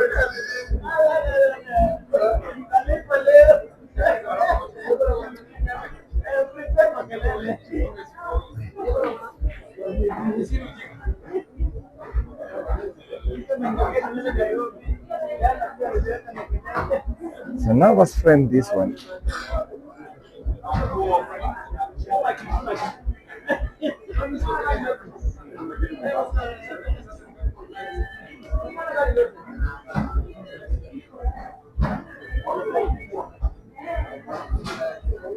KISUMU going all out for this one.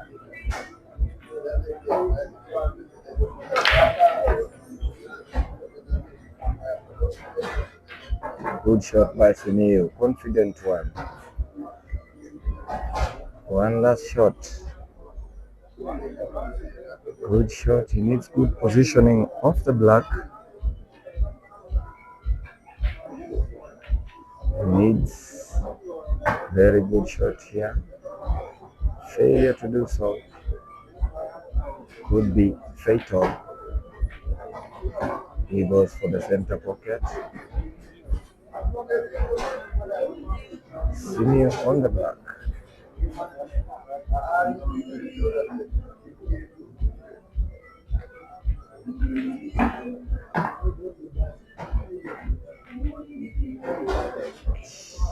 And he misses.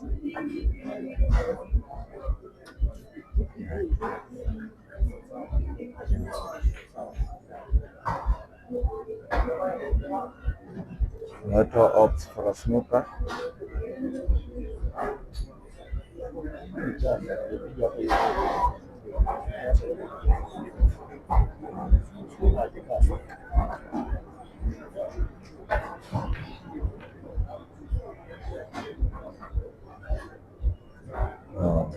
Opportunity for Lotto.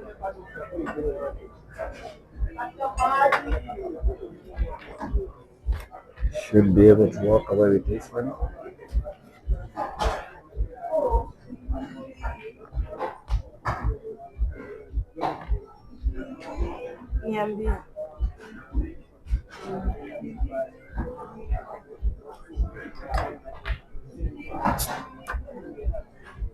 vile tu kusoja ni mbili. Ingekuwa zile so moja ningepiga sherehe.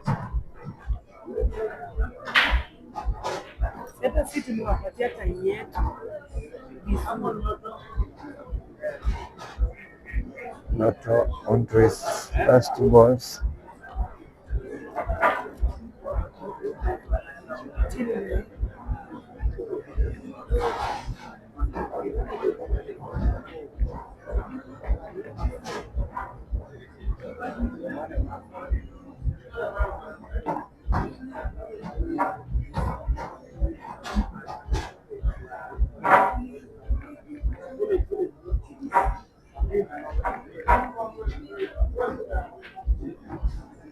Lotto on the black. The decider has come down to the last black. Played all the friends.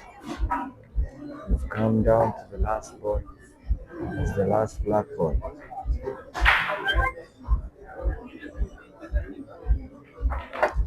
And just like that, he misses, and KISUMU wins.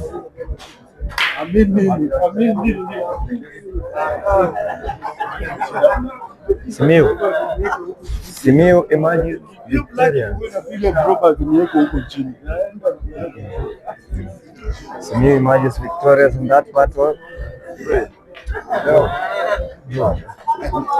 Umecheza vizuri, kitu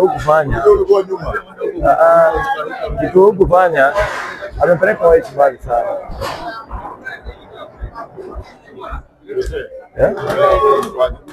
Iko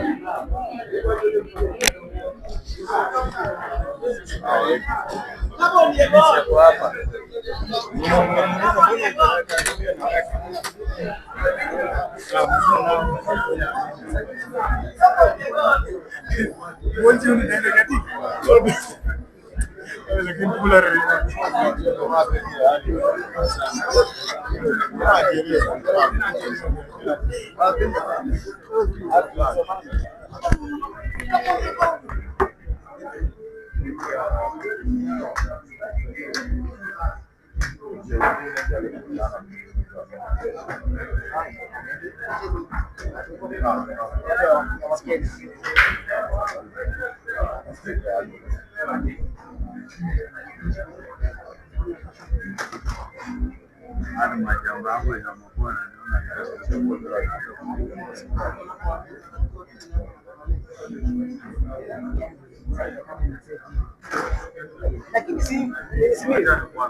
Second visit for VP.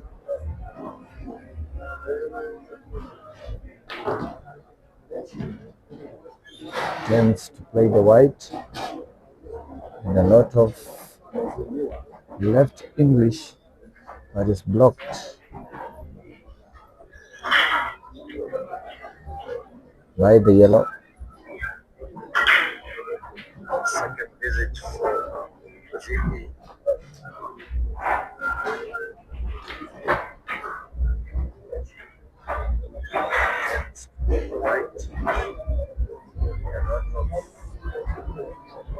Fouls in the process. Yegon has 2 visits.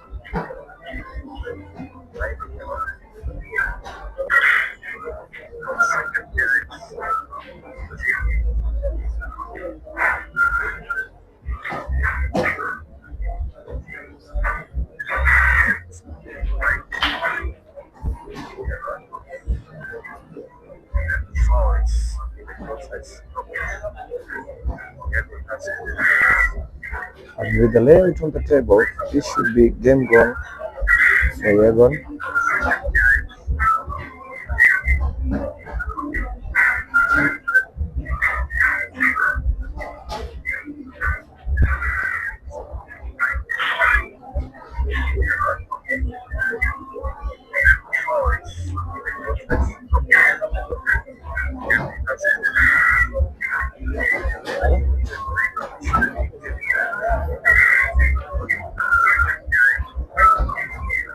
Good shot by Kelvin Yegon.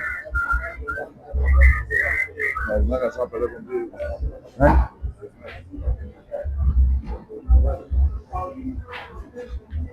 Should be easy pickings.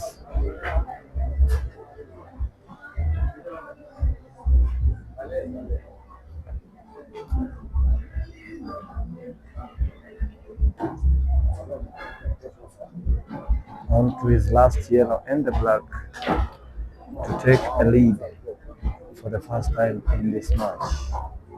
Plays with a little bit of light English and clears.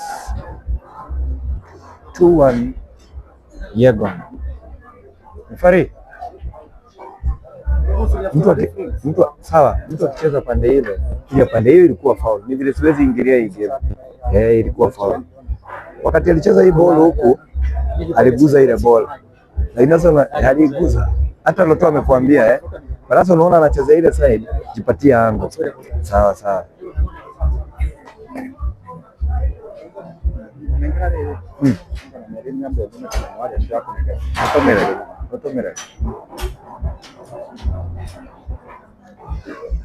Nilitumia pesa yangu siku na tunasikia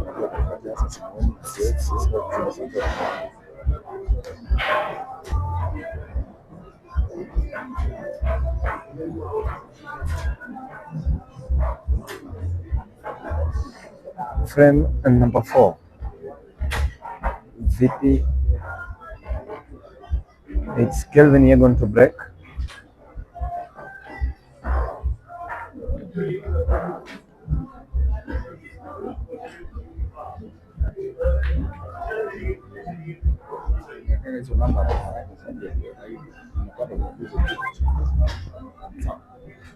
It's a race to 6, ladies and gentlemen. Still early days. Still early days. It's a race to 6. Yegon on the forefront, 2-1. Still early days. Yegon breaks, and it's a dry break. These are the type of opportunities that you don't want to be giving away when you're playing caliber of VP's player. By the look of things, VP is opting for the yellows. Watts emerges and brings one of these yellows into play.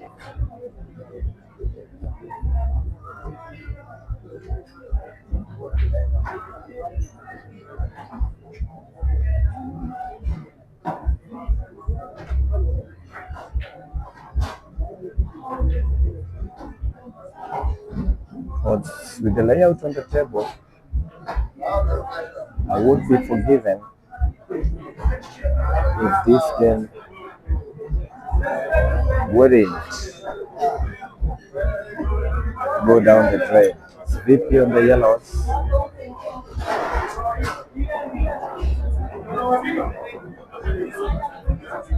There is a good shot, a little bit of a screw back. He's inspecting the tables just to be sure.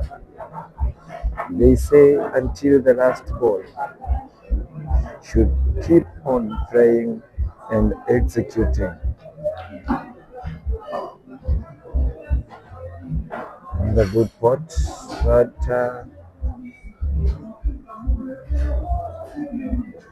is he in a good position of the white ball?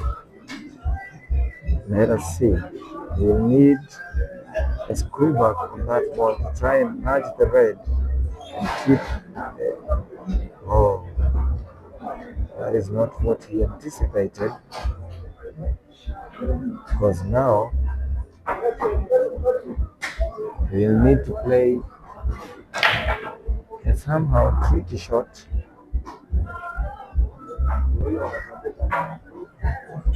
On the yellow on the far end, or he will start with the yellow down this side right of the table, still contemplating.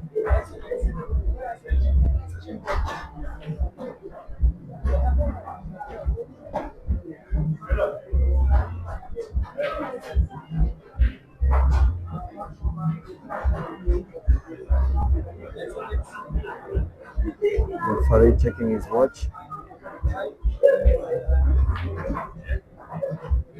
A good shot by Patrick Mongi. He will need to get the white all over the place, down and up.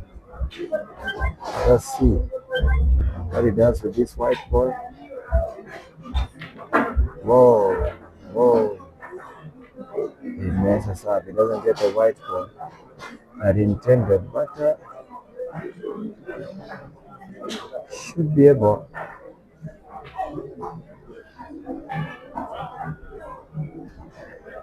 to go up and down and clear this one, but it's a tricky shot because he has to do it.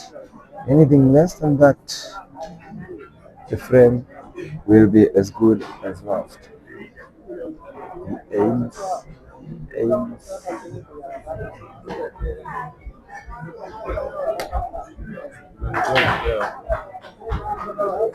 and he misses. Diego has 2 visits. Diego needs 2 visits. Should be able to execute this one.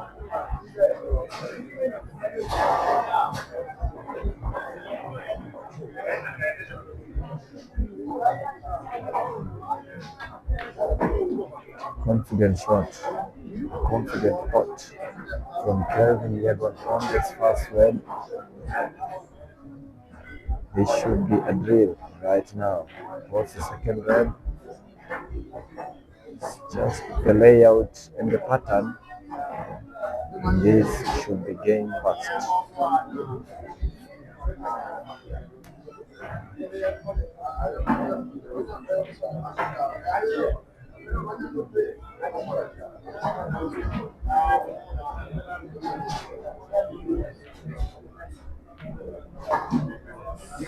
There is that one with a little bit of English. They say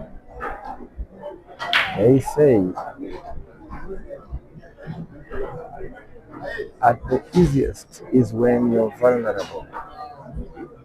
Too many options tends to keep you on the comfort zone. I have to play this with a little bit of left English, which is misses. Oh, what are we watching, ladies and gentlemen? Just like that, Patrick Mongi popularly known as VP, equalizes in what seemed as an easy frame for Kelvin Yegon.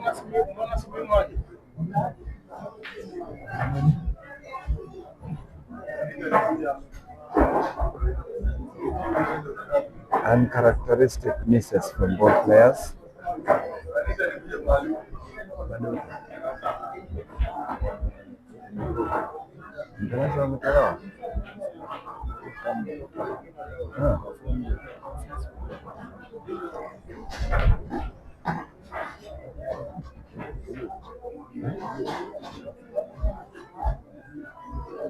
Frame number 5, Patrick Mwangi to break.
Yegon, tayo simu.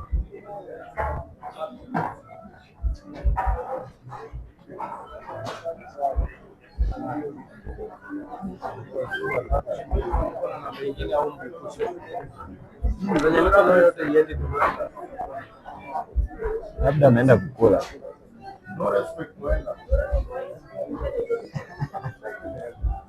Frame number 5, VP breaks and VP pots an open table.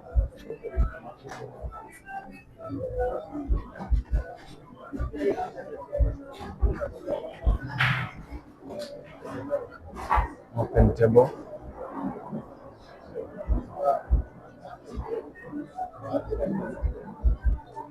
Still early days, ladies and gentlemen. We have a long way to go. Both players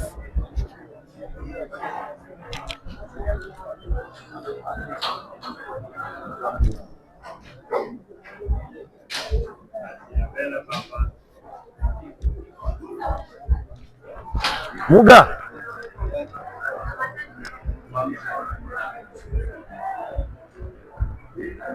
Ndio ule pale.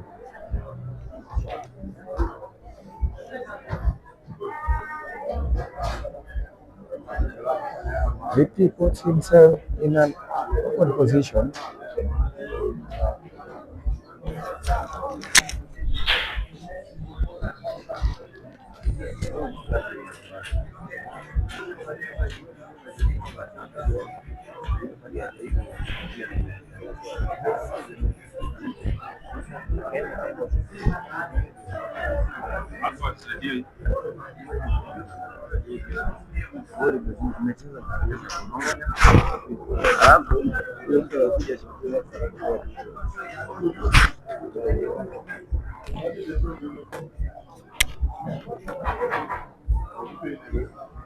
Yellow on the reds.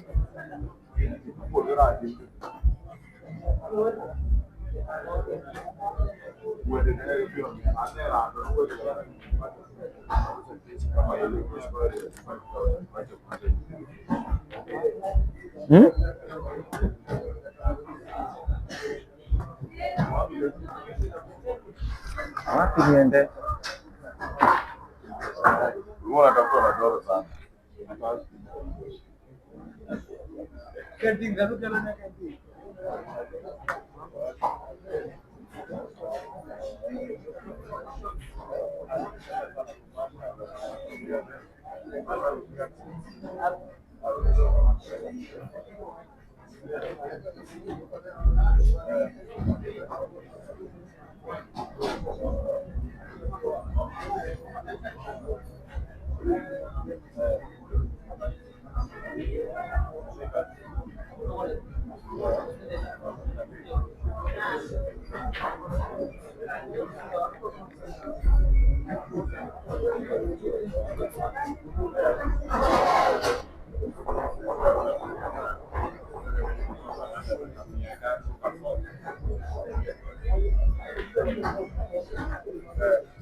There are some nerves being shown by the two players, ladies and gentlemen.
VP on the black.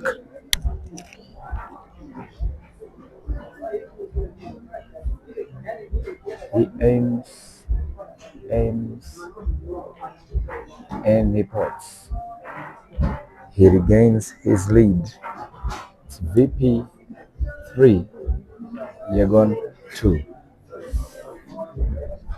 Still early days, it's a race to 6. We are halfway through this battle. Too many uncharacteristic errors by the two players.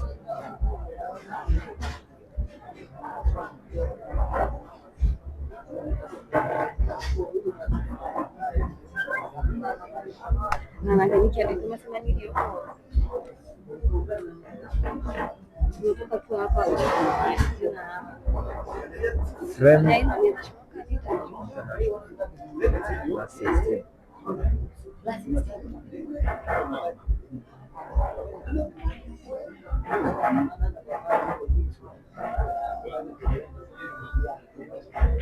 Frame number 6, Kelvin Yegon to break. Meanwhile, on table number 5, we have ST taking on another Ugandan. It's tied at 4-4. The race to 6.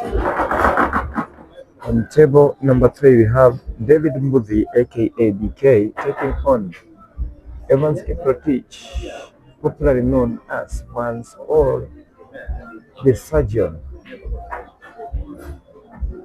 On table number 2, we have our very own Fahad Farah from Kenya, Mchana, taking on Philista Abo.